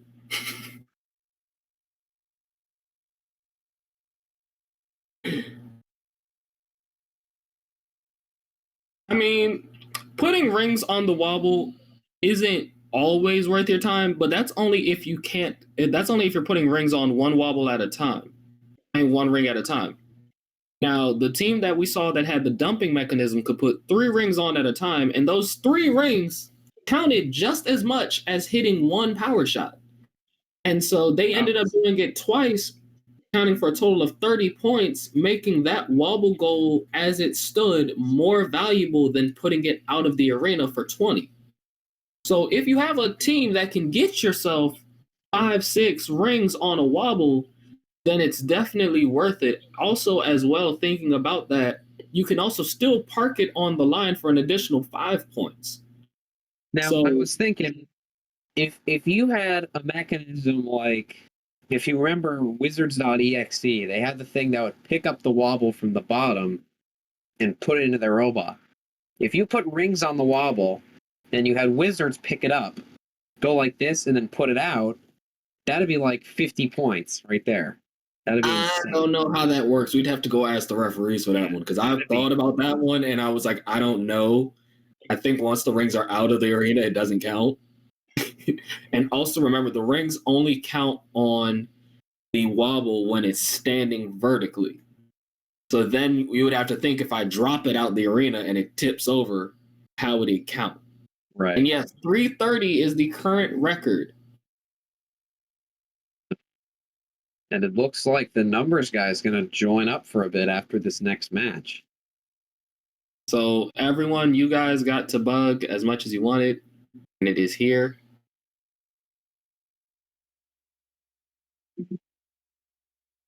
And with configuration A, we are about to get underway and see what these two teams can do today.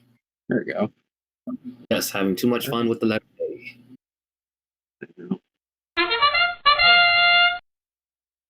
And they're off.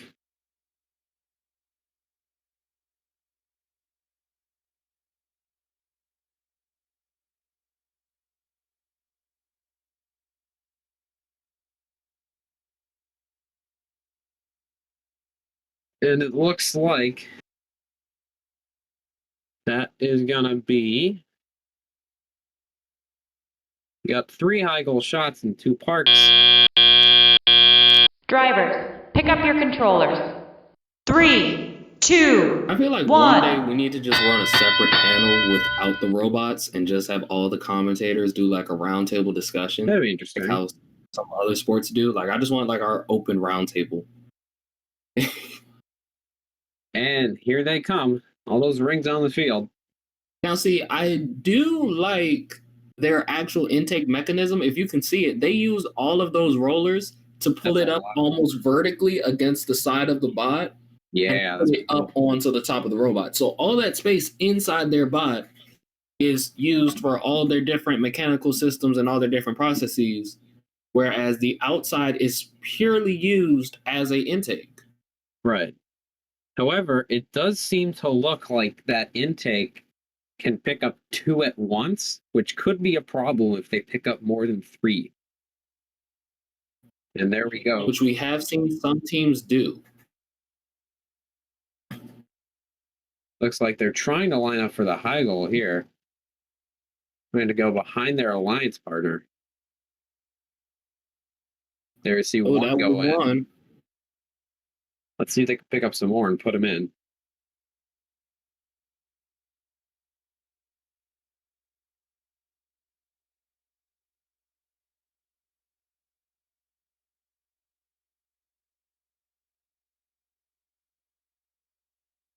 There goes 1, 2, 3 in as we reach the end game period. And with both wobble goals in scoreable position, we will see what these two teams can do. Once again, this is team 7182 and team 17971. They got one of them. Let's see if they can bring it out. Oh, they missed! They barely missed the wobble goal. They missed the wobble goal, but I did see one of the power shots go down. And let's say and that ringing that you guys hear is the noise that you guys have been asking for.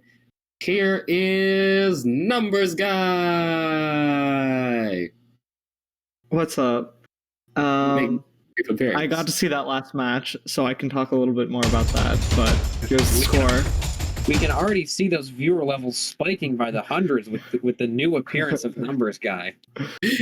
And as they move into the 19th and 18th pole positions with a 94-point game, a 46-point autonomous, a 28-point driver control, and a 20-point end game. Yeah, so looking at that, their first match, they had a significantly lower autonomous. And so by getting those 2 power shots in, 2 high goal shots in, they were able to boost that score up. Plus, they didn't have the penalty for touching their phone. And that's what let them get closer to 100. This alliance looks like they can hit around 150 when they're fully tuned up. And they're definitely getting better every match. So we'll have to see what happens with that. I like how the commentators love flooding it when they get to say he's here. I know. I feel like, Sean, since you said this is your team, you're going to go back one day and they're just going to have Numbers Guy t-shirts or a Numbers Guy pin. Yeah, that'd be so great. I would They're just going to give you a Numbers Guy button. Guys, if you guys make Numbers Guy buttons, Send me one. That's all I have to say. Send me one. Or send me one that says Slick Smith. Make him one that says Numbers Guy. Make me one that says Slick Smith. Yep. So I don't know how much about these teams you've talked about. So team the Helix Hackers, they did FLL for a long time. They were like one of the top teams in Maryland for FLL. I think they made it to the World Championship 2 years ago. So they've moved on to FTC, still learning the ropes. They're from the Montgomery County area. So great to see that team come out. And then Team 7182, they're a powerhouse from Maryland. They've been around forever. They've been finalists at the World Championship 3 years in a row. And so they're one of the best teams that's out there. And so excited to see how well they are able to improve for this next couple of matches. And so there you guys have it, that great analysis that everyone has been missing with the great return of Numbers Guy. And teams, don't just take one day to design a t-shirt. Take some time. Put some heart into it. Because like I said, you guys got to do Numbers Guy, and then you guys got to do the almighty Slick Smith. Gosh. You can't do almighty in one day. You know, Rome wasn't built in a single day. Took a little while. All right, Twitch chat. If I had a sweatshirt, what would be put on it? A bunch of hats. It'd be you surrounded by like a rainbow of hats. I think I can see it now. Oh yes. It's just on the sleeves. It has my entire inventory. Either that, or it's just gonna be like they do like a GIF for you, and so it's just like the rotating hat collection. Oh, that's so great.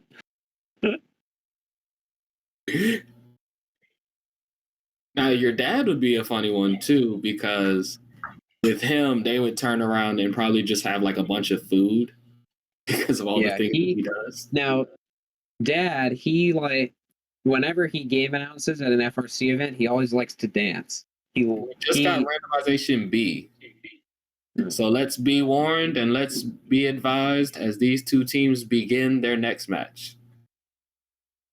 Oh yeah, Ishan, you missed the pun counter. You were thinking of making a pun counter. Oh yes, Ishan, you have to go look at yesterday's stream. We definitely ran up a pun counter if we have one. That's gonna be. I'll take a look, guys. That's Ishan's homework, is to go count how many puns we had, and teams at home, that's your homework as well. Tell us how many puns we actually got.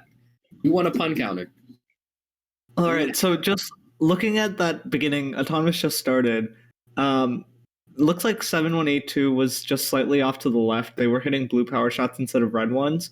So Helix Hackers, using all the programming skills that they got in FLL, able to hit 2 high goals and a wobble goal. Drivers, solid pick up your Autonomous controllers. 3, 2, 1.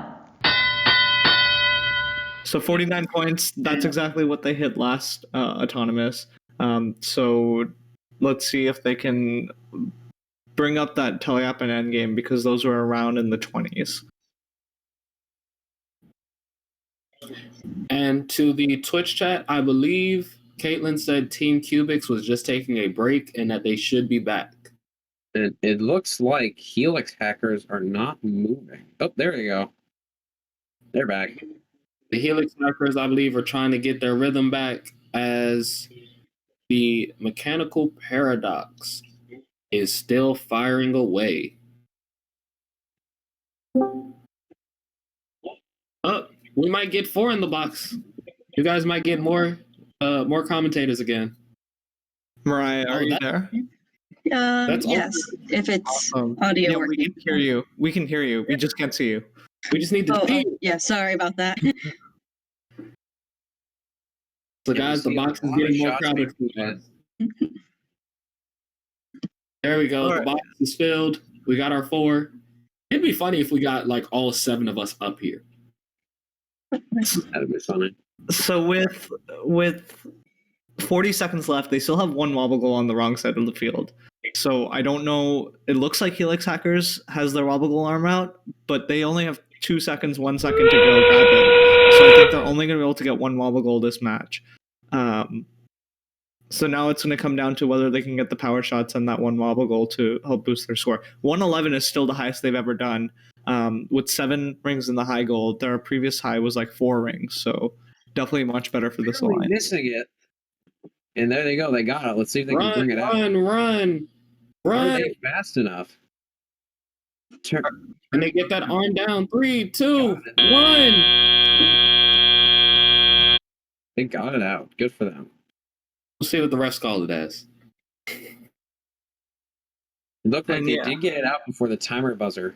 So if you take a look at Mechanical Paradox's robot right now, they've got a ring jammed up in their intake. I think that's why they couldn't shoot during endgame to get those power shots.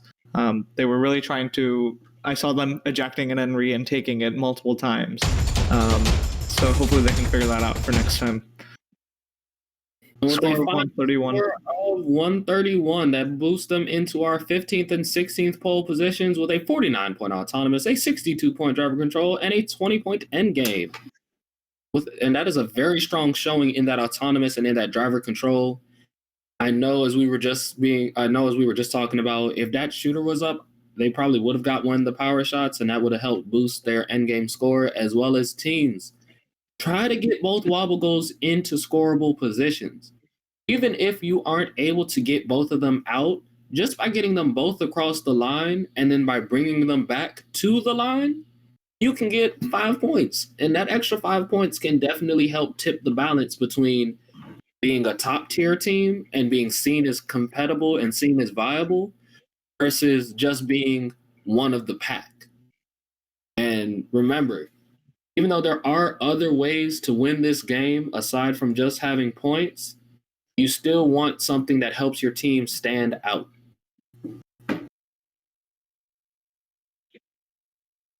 Now we saw that ring stuck in 7182 shooter. Remember, those rings are not rock solid. They're not made of plastic. They're made of foam. So they can get chewed up. And I think we saw that there. It looked a little bit bent and a little bit squished inside that loader. I think these teams are bending them. They're not so much chewing them as we would. Yeah. Because if one of my robots were on the field, the floor would be chewed up, the ring would be chewed up, the wobble goals would have a dent in it.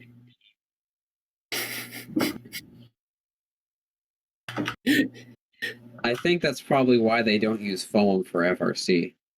I mean, we use the foam balls, and we see how those turn out every year. That's true. But aside from those big dodgeballs, there's nothing else that's foam. Even our hardened materials, like they use the when we had frisbees, I saw teams that were able to chew through a frisbee and burn out the sides of frisbees. We had yoga balls. I've seen yoga balls pop. We've had solid materials, and I saw teams that were able to crack the totes and punch through the trash cans. Yeah. Looks like we see our robots getting reset on the field. And yes, we are going to ignore that. Yeah. Very much so. I don't blame it on numbers guy. I blame it on me being the almighty. I summoned thee. So as of right now, just looking at the rankings, I think the number 1 and 2 spots goes to Team 9957 Robocraft and Team 9794 Wizards.exe. Number 3 and 4 spots look like they're going to Team 18792 and Team 18914, who were scoring in the above 150 for all of their matches. I think their average score was 175 points. So if these 2 bots want to get into the top 4, they're going to have to definitely break 150 here in this next match. And you guys have seen her face, but maybe you guys haven't heard from her that much. Mariah, would you like to introduce yourself as we're about to go into configuration C so everyone can see what you're made of, and then we can see what these bots do?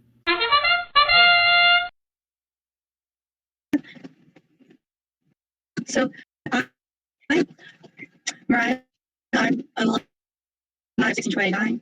I've RC and I've done some of their FTC stuff as well. I'm the Illinois ambassadors.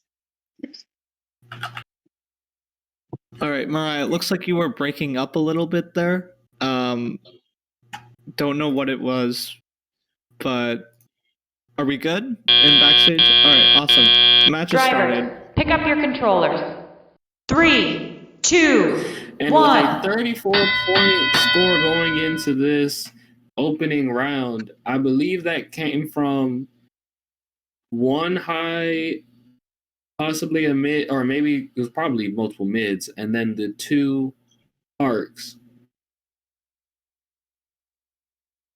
Looks like they still only have one wobble goal on their correct side of the arena. Yeah, so different strategy there in autonomous. It looked like 7182 went to shoot mid goals instead of high goals. That looks like a strategic decision. They were able to hit 2 mid goals, which will, compared to missing their power shots, seem to work out a little bit better for them. Looks like they might be having a little bit of shooter trouble. Meanwhile, their alliance partner is going for that high goal.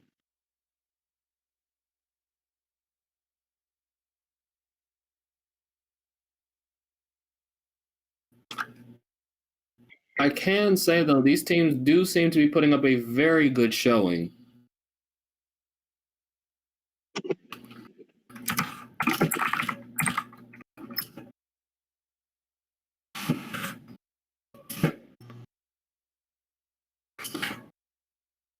It looks like one of the team. It looks like 17971 is stuck on 2 rings. And they may be stuck, but they also may just be holding that last ring at intake. That's because it looks like that was at their intake point. Yeah. And with these last 30 seconds, that wobble goal that was in scoring position is about to go out of the arena, giving them that extra 20 points. And I believe I see one power shot down. Let's see if they can take any more shots.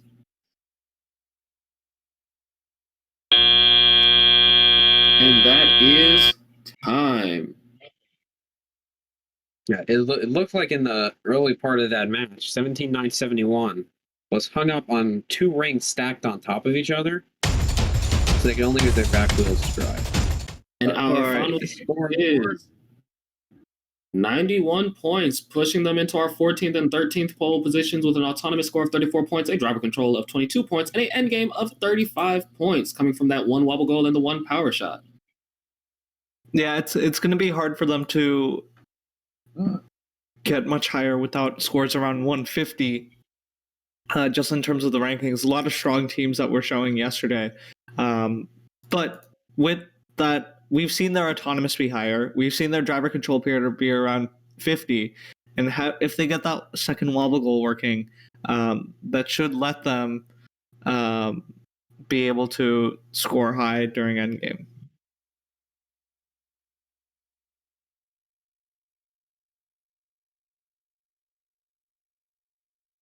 And so as our field is getting reset by our expert head referees, teams are sitting there coordinating with each other. I can definitely see one of the teams off to the side having a nice discussion with themselves.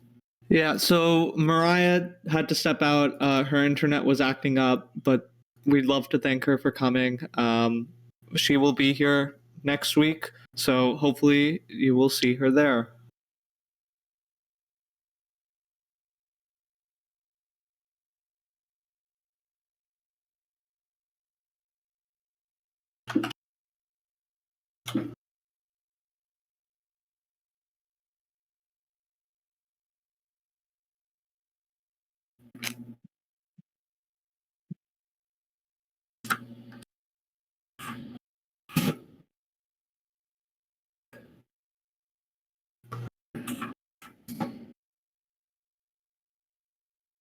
And so this should be the final matchup between the Helix Hackers of 17971 and Mechanical Paradox of 7182.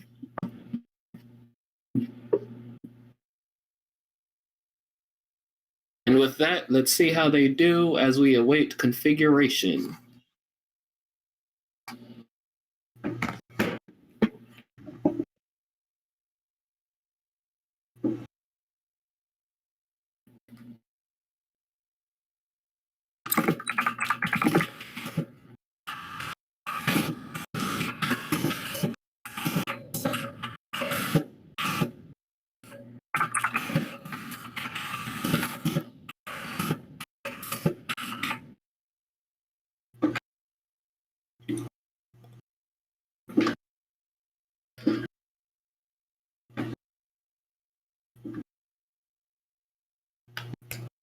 I also like how all of you guys have moderator status, but I don't.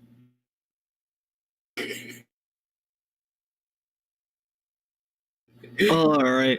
So looking at just this auto configuration right now, Helix Hackers is again going for that wobble goal auto. Mechanical Paradox doesn't have the wobble goal loaded in. They're just touching it on the side. So they're probably just going to be shooting in auto. So during teleop, they're going to have to make an effort to bring that second wobble goal over across the line before actually scoring. Zone B right here, we've seen Helix Hackers hit that multiple times, so it shouldn't be too hard.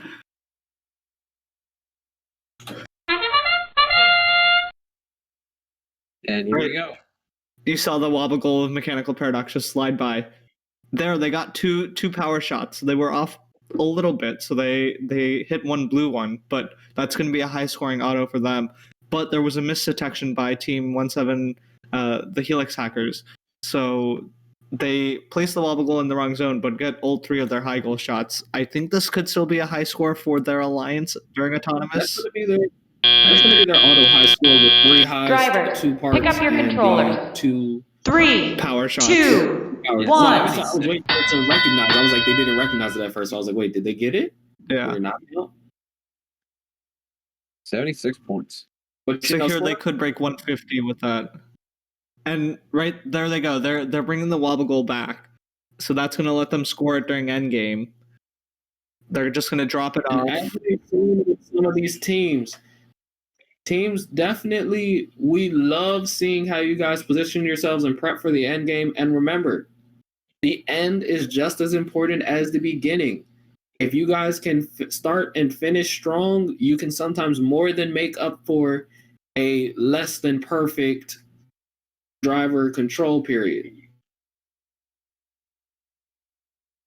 So it looks like Helix Hackers is lined up for mid-goal shots here. They got one in there, missed one. Probably just a little bit of an easier shot for their robot to make. While Mechanical Paradox is dealing with jams that they're having with their intake. They just ejected a ring. They sucked it back in. I don't know if it got into their hopper, though. I think it's in, but I think the thing with Mechanical Paradox, which makes their robot so paradoxical, is the fact that their intake is wider than the actual hopper system. So they can catch something and it'll be on the outside of their intake, but it doesn't actually line up all the way as to coming into their robot. Yeah, it's got to get funneled into that small area. Get in that little chute. They have a wide funnel, but it doesn't necessarily get all the way up inside of it. All right, so that now endgame has begun. They've got 20 seconds left. Mechanical Paradox doesn't look like they have a wobble goal manipulator. So Helix Hackers is going to have to do both wobble goals themselves while Mechanical Paradox takes aim at the power shots. They got one. Did they have enough? They got a high shot. They didn't get a power. They got 6 seconds to get the other one. It looks like they're not going to go for it here. Yeah. And that's going to be the match. A referee telling teams to power down and shut down, making sure that everything is okay with the bots in the field before allowing them out here. And remember, that was just a demonstration by the Helix Hackers and Mechanical Paradox. All right, let's see what that score is going to be. Refs just doing their final discussion. And as we await that final score, how are you guys feeling in the back over there? What's going on? I see you guys chanting for your team because you're all here for your team. And half of you guys are claiming to be here for Numbers Guy, even though, there's definitely other, well-qualified commentators here. But what's going on with everybody? If you guys would like to stick around after Numbers Guy has left, I know he would more than appreciate you guys sticking around. We definitely have 5 more matches to watch, and after those 5 matches, that will be it for today, but that will not be it for this event. Remember, on Tuesday, there is still the award ceremony. And as these scores are coming in, it is 132 points, just narrowly pushing them into that top 10 and 9th positions with a 76-point auto, a 36-point driver control, and a 20-point endgame. Yep, that puts them in the top half of teams with a total of 28 teams competing this weekend. So, solid performance by them. Good on them. All right, I'm going to hop off. I will see you guys later. All right, and that was Ishan, the Numbers Guy, one of our alumni ambassadors, same as myself, one of our alumni ambassadors. The Alumni Ambassador Program is one of our many wonderful programs and one of our many wonderful opportunities for alumni and members that have maybe aged out of their program to still be involved with FIRST. And so speaking of all those different ways to stay involved and to be a great, wonderful alumni, let's run some of our alumni footage, followed by some of our great and wonderful submissions from our teams today.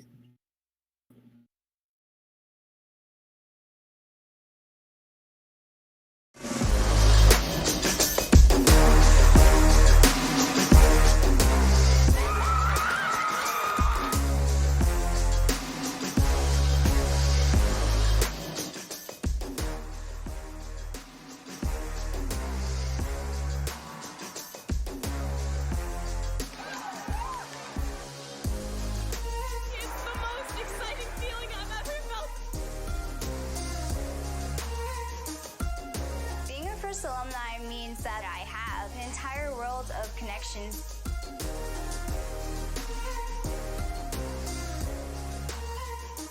It allows me to volunteer and give back to the community.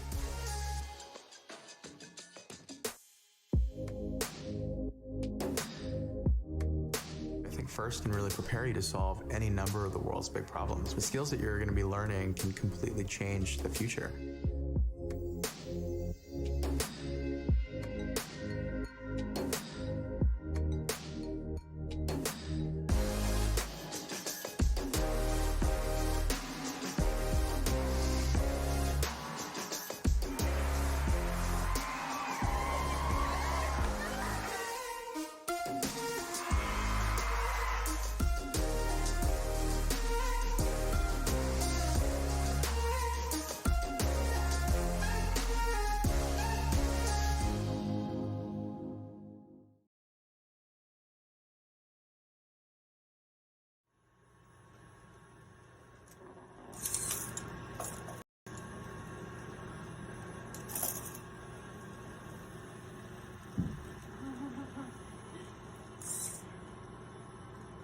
There. Kinda. Oh no. Oh, it pushed it in. All right, so ready in 5.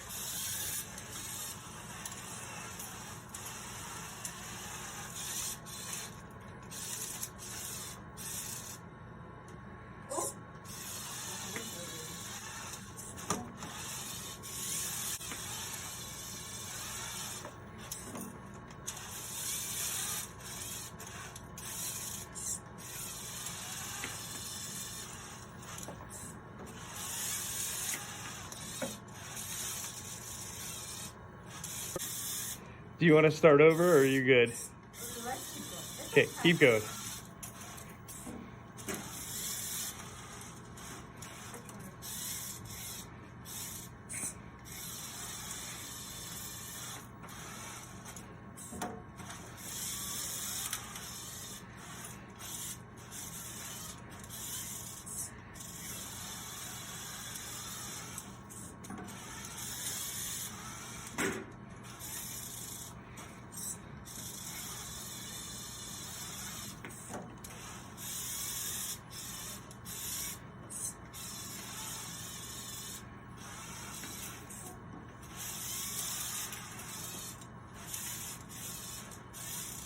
Hey,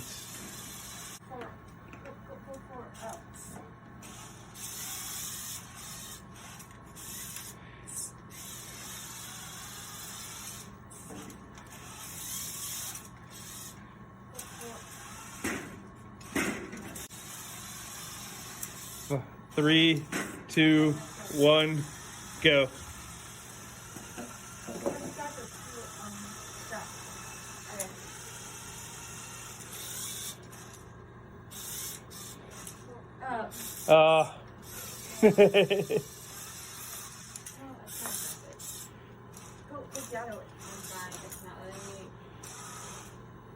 Oh, it's the rings. Oh, there's nothing underneath. I can't. 3, 2, 1.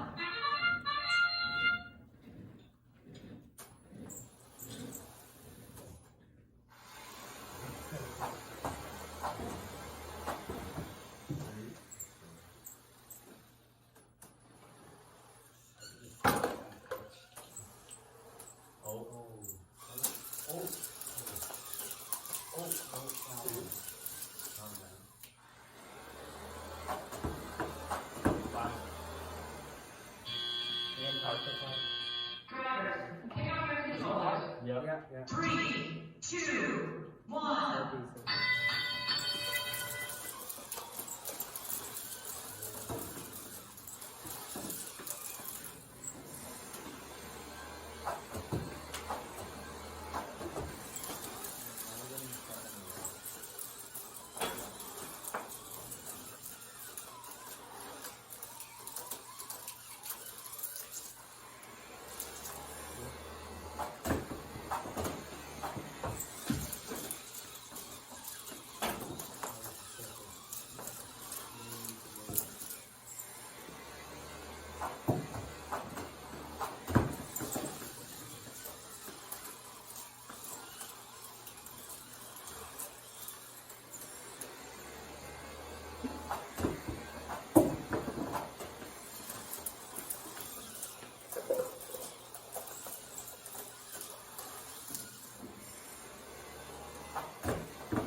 Initializing.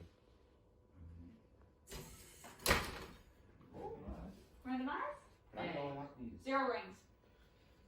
Settle, please. Okay, everyone ready? Yep. 3, 2, 1. What?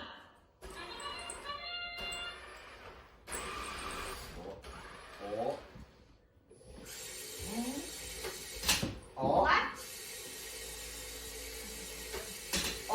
Oh. Left and middle. And park on the line. No. Switch it to the Don't forget to reset the cooldown. Right. After or Right. yeah. Switch. Hurry up. Don't only switch though. I know. 1. Drivers, pick up your controllers. 3, 2, 1.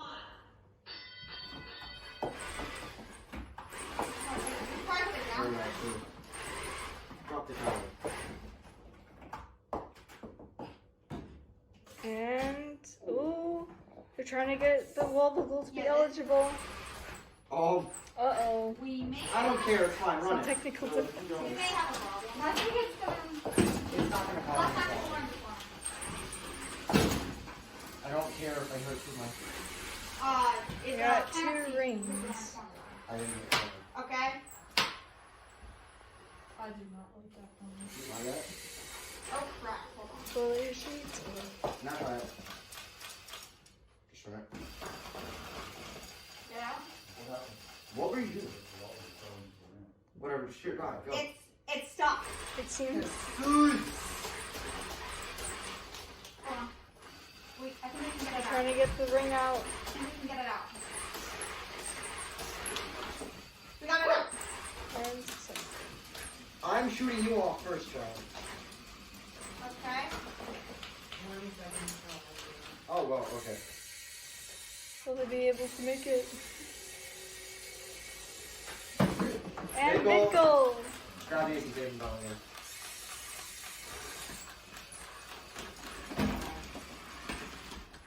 We got to. That works. Yeah. All right. Let's go to the power shot. And it's end game. Oh, 2! Oh, 2-1. Shoot it, shoot it, shoot it.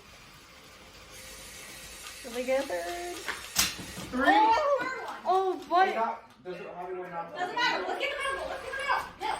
Middle. The power shot was knocked back. Big. Goal. Wait, so your part on the line, this is considered? No. I don't know. Is that? And we're back. And currently on the field, we see an old face that's coming back. Team 17971, the Helix Hackers, have graciously accepted the offer to be a surrogate for the robust bots who unfortunately are not in attendance at this time. They are partnered still with Team 16605, Yogic Transformers. Oh, wait, I know they've told me how to say their name one for. Yajic. I think it's Yajic. No, I think they're in the survey. I'm going to go check the survey. Teams, this is why it's so great to enter the survey, because I apologize for messing up your names. I'm literally going to go look at the survey right now.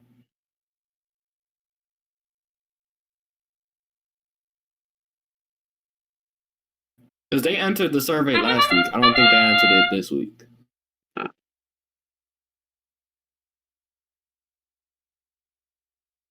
And if we take a look at the Yajic Transformers, their rookie year was Skystone in 2019. Let's see. They were a finalist at the Orange qualifying tournament. Ranked number 2 with a record of 5-0. Drivers, pick up your controllers. At the Charlottesville qualifying tournament, they were ranked 4 with a record of 4-1. And taking a look at the field now, we see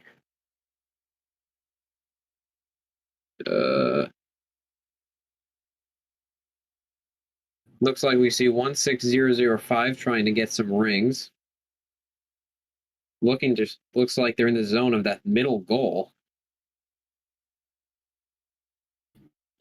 And with 41 points on the board and 90 seconds to go, this is still a very great score.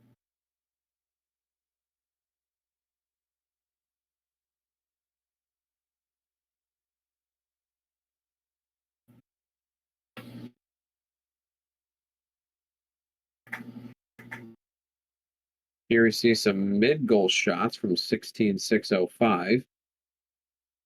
Whoa! That's wide.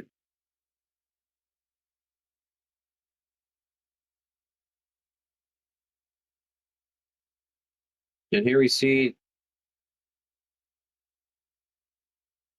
Here we see 17971 lining up for more high goal shots. See if they can get more rings and put them in. And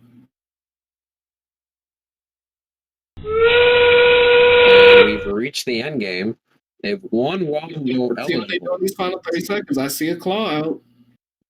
Will they get it out of the arena?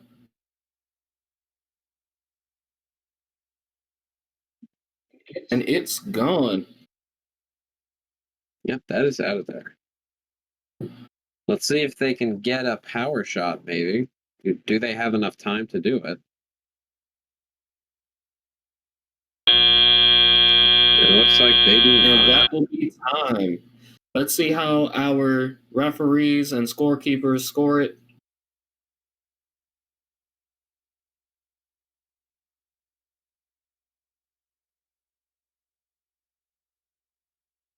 our referee seems to be having a discussion, so there might be some penalties that were occurred during this match.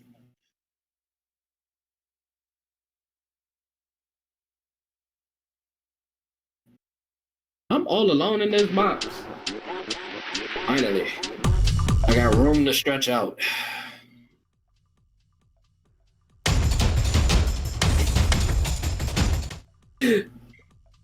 And the final score is 51 points with a 41-point autonomous and a 20-point endgame, with that unfortunate 10-point penalty for shooting out to the left side of the field. Remember, teams, always try to shoot forward. If your robot seems to have any issues, please do not try shooting at any direction other than forward. Also, remember, teams, do not be trigger happy. We understand that you are under a time crunch, but please do not shoot early.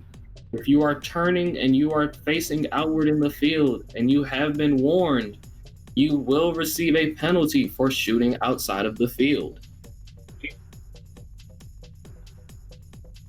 Well, if that 51 points, they still have plenty of space to go and to grow. So they have plenty of ways to go upwards from there.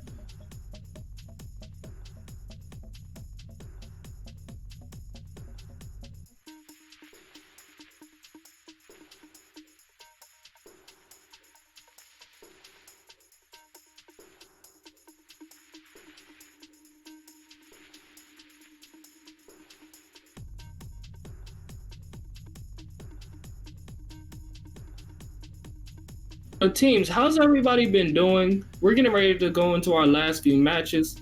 Has everybody been enjoying the show so far? What have been your favorite teams over this weekend? What have been your favorite matches? We'd love to hear from you all, and we'd love to see you all again next week. Remember, teams, make sure that you are all fully signed up for each of your events. Make sure that you have submitted all information and documentation for each of your events. And remember to stay safe on your way to and from and at each of these events. Also remember, if you cannot make any of the events, we also do have remote play options. We also have plenty of other opportunities for teams if they cannot make it in person.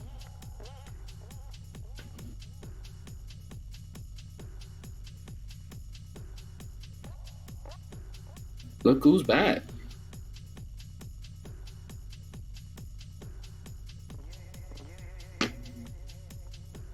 It's so much fun watching these matches, I gotta say, because you go off, you do some stuff and watch how it's going, and it is fun to watch. So it's as much fun to be up here as it is to watch the matches going on and to hearing the commentary from the booth. The booth. Oh, and so remember, kids, James, always floss, brush and floss. James, now I must poke my chest out a little bit because I am known as the almighty Slick Smith.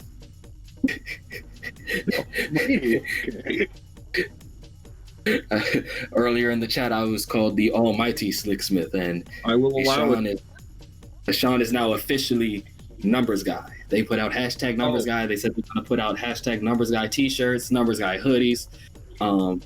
We said they're available in the store already. I saw. We said there's going to be numbers guy merch and then almighty Slick Smith merch. Even though technically I already have my own merch. I just don't think I should be marketing myself right now. So hang on to that. So we're going to leave my brand totally, to the side. I want to see Score Stradamus. I want to see hashtag Score Stradamus, and that's a Sean. Or Ranked Stradamus. Is he Ranked Stradamus or Score Stradamus? Which is it? He's a numbers guy. Numbers guy. Like a superhero. Da-da! Here comes numbers guy. We got randomization B over in Fulton as we get through the last few matches of the day.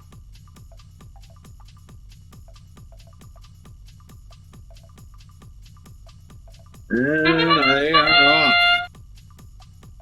Heading to the line. Yogic Transformers on the line with a wobble goal, but not placing it. We've got a wobble goal in C. We'll see. Oh, no, taking some shots. Very nice. It's like one or two might have scored. We got Park.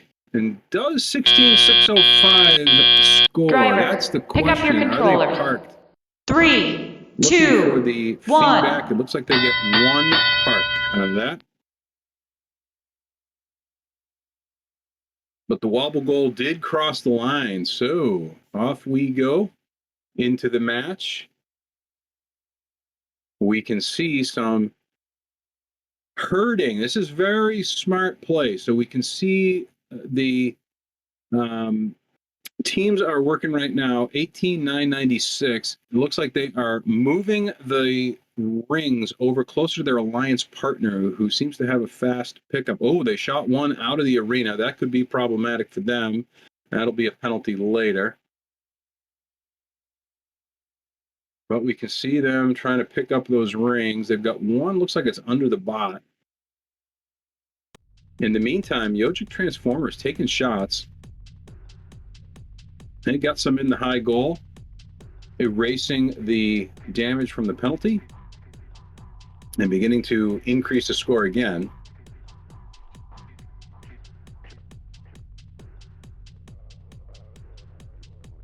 Lining up again to take some shots on the high goal. And we'll see if they can score those. There's one in the mid goal, one in the high goal. See if there's a third one in there. 40 seconds remaining, so still time to think about lining up for end game. We've got the wobble goals in the right place to be scored at the end. We'll see what the teams choose to do now in the last 30 seconds. Here goes a high goal shot lining up right now. And we'll see if it goes in. That one goes a little bit wide, and that shot, oh, it looked like it might have been aimed at the tip targets. Didn't quite get there. We've got 12 seconds remaining, and it looks like we might be seeing a wobble goal out, and that looks good. And the other one is not going to make it. So we'll have one out, which is great.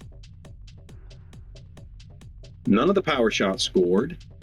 Some rings scored during the end game, which is also nice. It looks like we'll be landing at 51, but we'll have the official results up momentarily for that.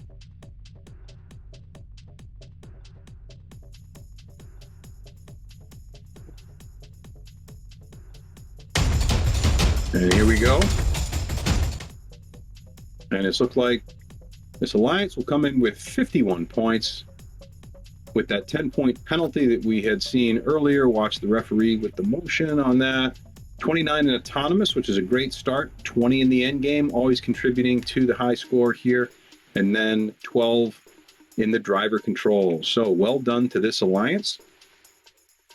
And yes, I'm getting the reminder that we have a surrogate on the field, 18,996. The part of 18,996 is being played by 17,971. So we have the Helix Hackers that are on the field as a surrogate currently. Digging it. Also, teams, remember, once again, you will be penalized for shooting outside of the field. You must shoot at the goal.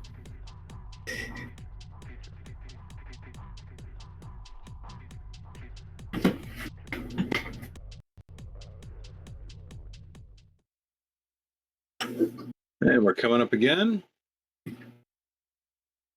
On the next match, robots coming onto the field. It is so nice to see teams prepared, ready to go with the transition, and able to get their robots back into play very quickly. Looks like there's some minor adjustments going on the other side of the field right now. The Yogic Transformers look like they are making some quick adjustments, and here comes the robot. Playing on the red line side this time around. Waiting on these bots, would you like to talk about Tuesday?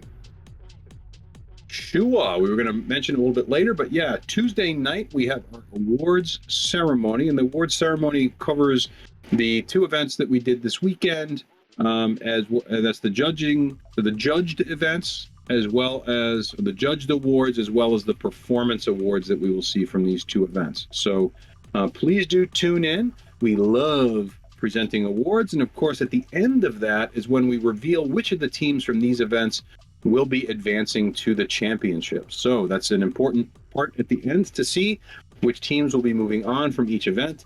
And the championship is coming up in a couple of weeks, so those teams will be prepared, or need to be prepared to go and compete there. We've got one more week of qualification coming up next week, and then that will wrap it up for the qualification rounds, and then we will have our championship after that. So this has been a great season so far. A lot of people working really hard to make FTC work in the, during the COVID restrictions. And it's exciting to be able to get to the end of the season, having had our limited in-person competitions. This is a great compromise, and it's really exciting to see all the teams come out, as well as the teams who've been competing at home. So let's not diminish the effort of the teams that are working at home as well. They've put in as much work as the teams here to be able to put together their runs and to submit those for scoring. So looks like we are getting lined up, and our randomization is coming in right now. It's going to be C, so a lot of resources on the field for this match. We'll see if the teams can take advantage of them and turn that into scores. There we go, adding to the pun counter as always, as we see these robots crossing the line with both wobble goals and lining up for more shots at the high goal. Got one in. I don't know why their shooter seems to power down after the first shot. But they put one in the high goal, and then they put two in the high goal? Two in the high goal, one in the mid goal, and then 16,605, not moving. Needs to move up a little bit more, I think, to score. So they're just a few inches short pick up your of controllers. that park. 3, which is too bad. 2, 1. Put that code on for another couple milliseconds or so. Both teams trying to coordinate who gets the rings. Remember, teams, both sides of the field are available. You are free to touch both sides of the field. But make sure, if you go for that full stack, you only have 3 rings. Helix Hackers has got 2 rings stuck in the intake right now. I'm not sure if they can clear that. That could be problematic. They might need to reverse the mechanism to spit those out and try to reload, but they had driven up on top of the ring stack and ended up picking up 2. So that's looking like that could be problematic for them, as they can't shoot. We know they can score in the end game, so that might be the end of shooting for them if they can't get those rings released. And Yogic Transformers, they are lined up, looks like on the mid goal, but not shooting. Okay, now we see some motion inside. So maybe the robot was having a little trouble. Oh, and there it goes. It just bobbles right in. Did you see that? That was like a rim shot where it bobbled on the rim and then popped right in. So what way to go, Yogic Transformers on that one. And they've got plenty of resources there, trying to pick up a couple of rings right now in the last few seconds. We can see Helix Hackers over there. Last 30 seconds, you see the Helix Hackers with their claw out, preparing to grip it and toss one of those wobble goals outside of the arena. That was their second attempt at it. Let's see if they get it on their third. With 15 seconds left, will they get out? And we see the Yogic Transformers, I believe, getting ready to size up one of the other goals. They're trying to stand up. They're trying to pick up the goal. Come on, drop it, drop it, drop it. Oh, they just missed it. Boy, those 2 rings underneath the robot ended up being, it cut enough of their speed with friction on the ground that they were unable to get to the back of the arena to drop that goal in time. And teams, as we've seen and as we've said many times before, yes, these rings are soft. Yes, this floor is soft. Everything here compresses. And with a final score of 33 points, they push into the 22nd pole position. Remember, team 18996's points. The robust bots, Because they are not here, their scores do not count for them. And also because the Helix hackers are on the field, they are on as a surrogate. And in first Chesapeake, the only rounds that matter for your team as far as points and ranking is concerned is the first 5. Any round past and beyond that is your gracious professional attempt at helping other alliances score points. So that's not to say that, hey, I did my 5, I don't really care about the next team. But that's to say, hey, I did my 5, I did my best. Now let's see if I can help somebody else do their best in their next alliance setup.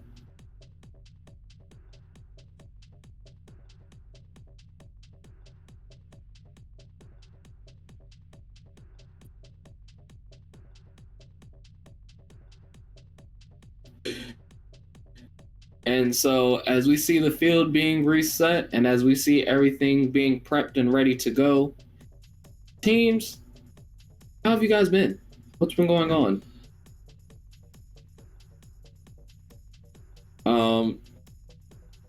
Our referee doing some minor adjustments, team taking their full 5 minutes to make sure that everything is together and that the field is fully together.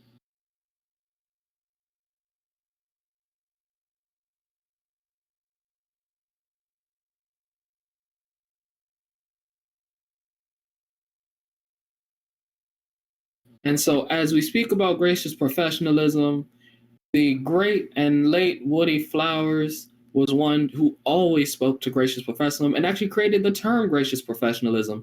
So let's turn to him real quick and we'll see what he has to say about it with this short video.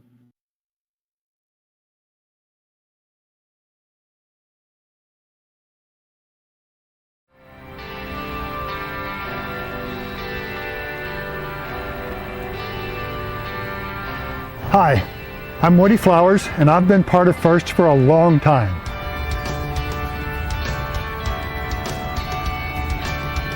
I really love how FIRST helps us learn that working hard can be fun and profoundly satisfying. In FIRST, we do our best work while helping others and treating folks with respect and kindness. This ethos is something I like to call gracious professionalism. As you go through this first season, please remember that it is extremely important. In fact, it's expected that you practice gracious professionalism. Everyone, FIRST students, coaches, parents, volunteers too. It's not always easy, but it will make FIRST a sweet experience, and it can have a big positive impact in all areas of your life. So go be kind and creative.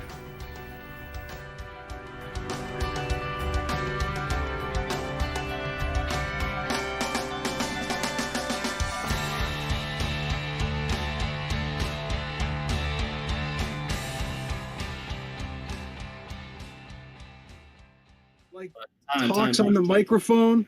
Yes, that's me. And we're back. How are you guys doing? We were just sitting here laughing and talking about gracious professionalism because it is such a wonderful thing.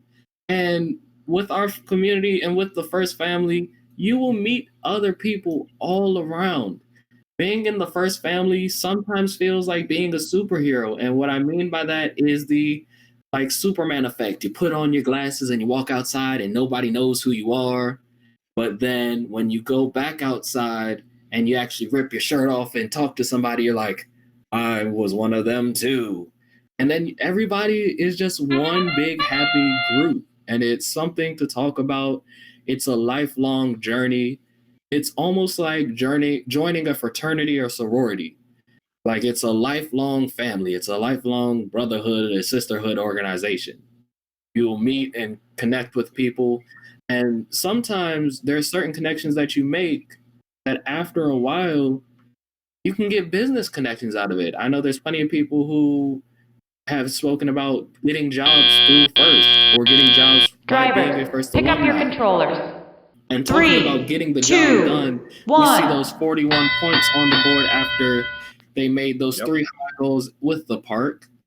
And let's see how these teams start to handle the rest of this layout. Remember, they were running scenario A, which means that there was no rings available on the field for them to receive in the beginning.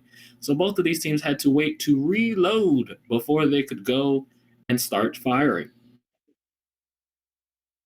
Now, I was telling Niall during the break that in my work, I manage a big team and interact with folks around the world, and I can tell when I meet a first alum on the phone or in person, and eventually ask the question, so did you do first when you were in school? And they say, kind of shy, yeah, I was on a team. And then we have a lot to talk about. But you can spot that person. And you know the way that they interact with the folks around them, you know, the way that they interact with their peers, as well as with the, you know, maybe a vendor or with someone they're trying to sell to. So gracious professionalism is real. And it doesn't just apply here in FTC. It applies everywhere. And it's fantastic as a, you know, person who is interacting with a lot of people around the world. It's great to see it in action, and not just here in the United States either. Oh, definitely. I remember meeting one of the teams from Israel. I've met one of the European teams. I think I met one of the Russian teams. I definitely remember meeting like Robot in 3 days, and I knew they're a foreign team as well. Okay, this worked out well. We've got everything is working. We've got the positioning that's going to go out, so that'll be some points, and we'll see about the other one. There's still plenty of time. And they're in the right place to pick it up. I just want to see one of these power shots go down. Uh-oh. Because they have the ability. Go, go, go, go, go. Oh, no, they dropped a goal in the last second. They definitely have the ability to knock that power shot down, but it doesn't look like they're able to shoot. Again, we've got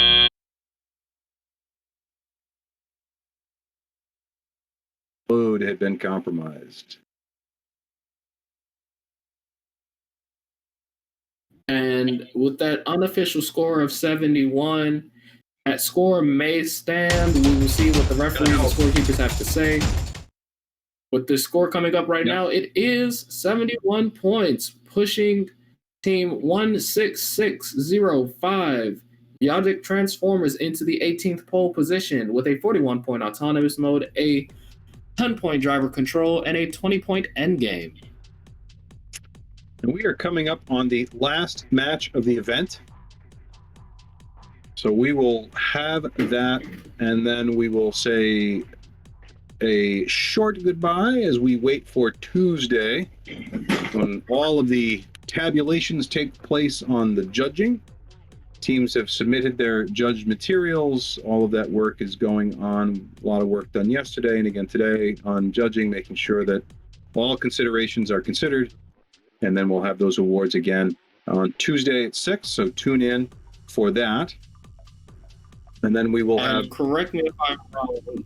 Tuesdays are ran by you and Ishan as our commentators, correct?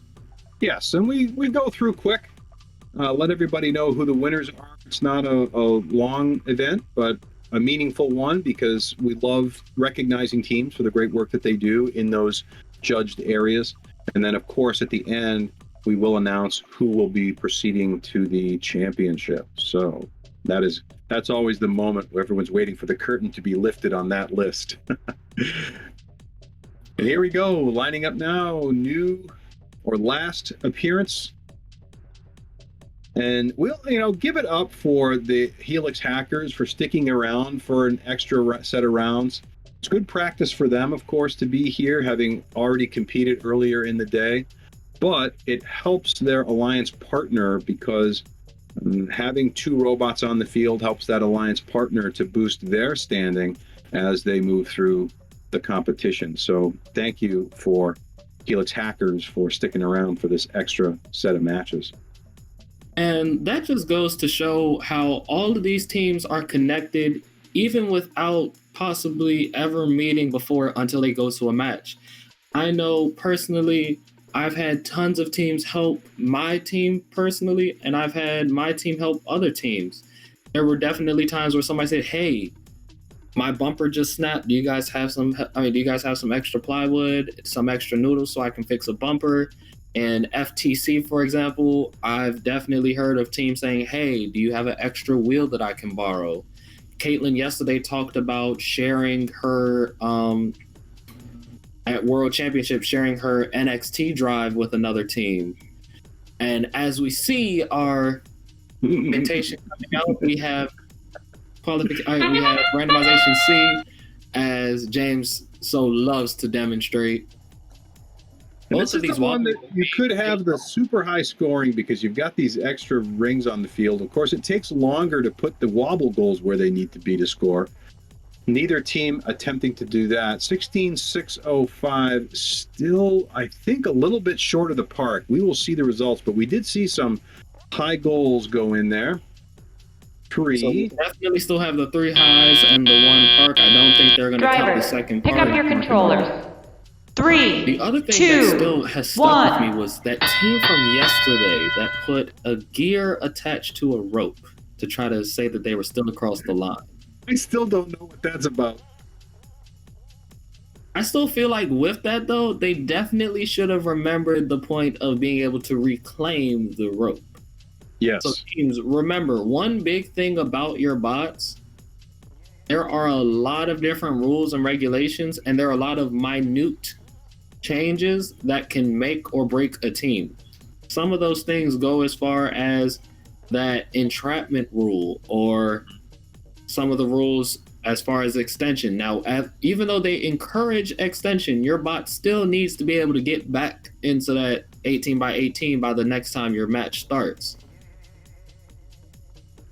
70 seconds remaining. Still plenty of time to score. See if they can back up and get that other shot. Oh, they got to find a resource. With 45 points on the board, they definitely have plenty. 6605 seems to have lost the wheel. That's what it looks like. That's going to be a little bit detrimental. Hard to move without the wheel. That may throw off their balance and may throw off their shift. Now, I have seen some teams that are weighted in such a way that even without a wheel, they can continue. But with only 3 wheels, that may have thrown off their orientation in such a way that they aren't able to make any forward progress. The referee also may have asked them to discontinue play in order to preserve the integrity of a robot. So now here comes the hard. Can they lift it? Oh, well done with the bump. So they clearly have practiced this maneuver to get the wobble goal into a position where they can pick it up. And now they're going for the power shots. See if they've got one more. Oh, no, they don't have the wobble goal. Only 3 seconds remaining. I guess they are not taking that last shot, hoping for the power shot. Coming up a little bit short. Still with 55 points on the board, a respectable outing, and that certainly will help preserve their average, which has been around 50. So as we look at the 51, 51, 33, and 71, this coming in at 55 is going to keep them about the same average of 50. So here we go, and we'll see the final. Final score coming in at 55 points, pushing team 16605 into the 17th position with a 41-point autonomous, a 14-point driver control, and unfortunately 0-point endgame. And that will be all for our teams this weekend. We love to see all of our teams. I love seeing all of the alumni, the volunteers, and everyone that is around. And we would love to see you all next week. But remember, there's still more coming on Tuesday. And there's plenty of other events and shout outs that you guys should look out for. James, would you like to sign us off and send us out? Yes, please. And thank you, Niall, once again for being our stalwart presence here in the booth as we swap around personalities. Know everybody out there in streaming land that it's just not Niall and I and the other commentators. There's a whole pile of people behind the scenes that are making this happen. And let's give a shout out to Northrop Grumman, our streaming sponsor, who makes it possible to continue to power all of the technology that makes it so that we can bring these events to you. A shout out also to the teams who have come and braved the weather to get here. We know it was icy in the morning. Happy that they made it safely and will make it safe home. Thanks also to the parents and the volunteers who work with these teams and get them prepared for these days. Thank you, everybody, for coming out and watching. We look forward to seeing you on Tuesday for our awards ceremony, and then again next weekend for our next qualification matches. So thank you, everybody. Have a great afternoon, and see you later. See you guys.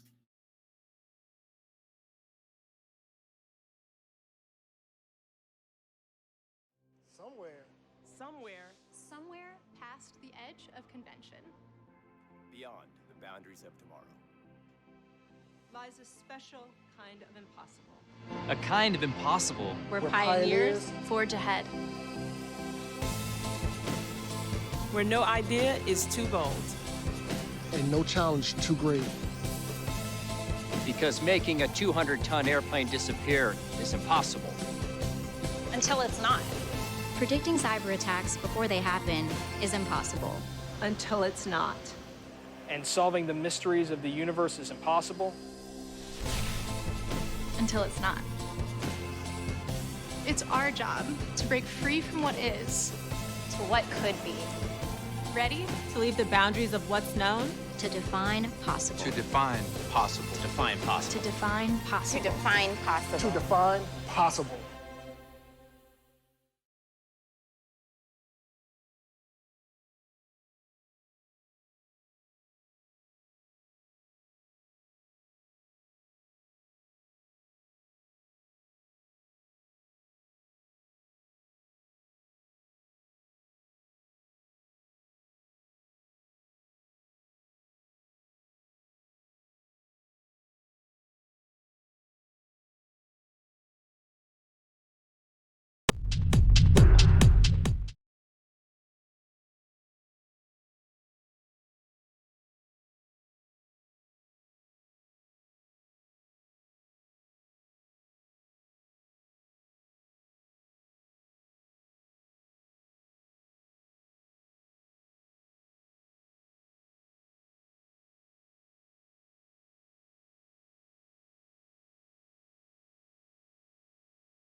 Somewhere past the edge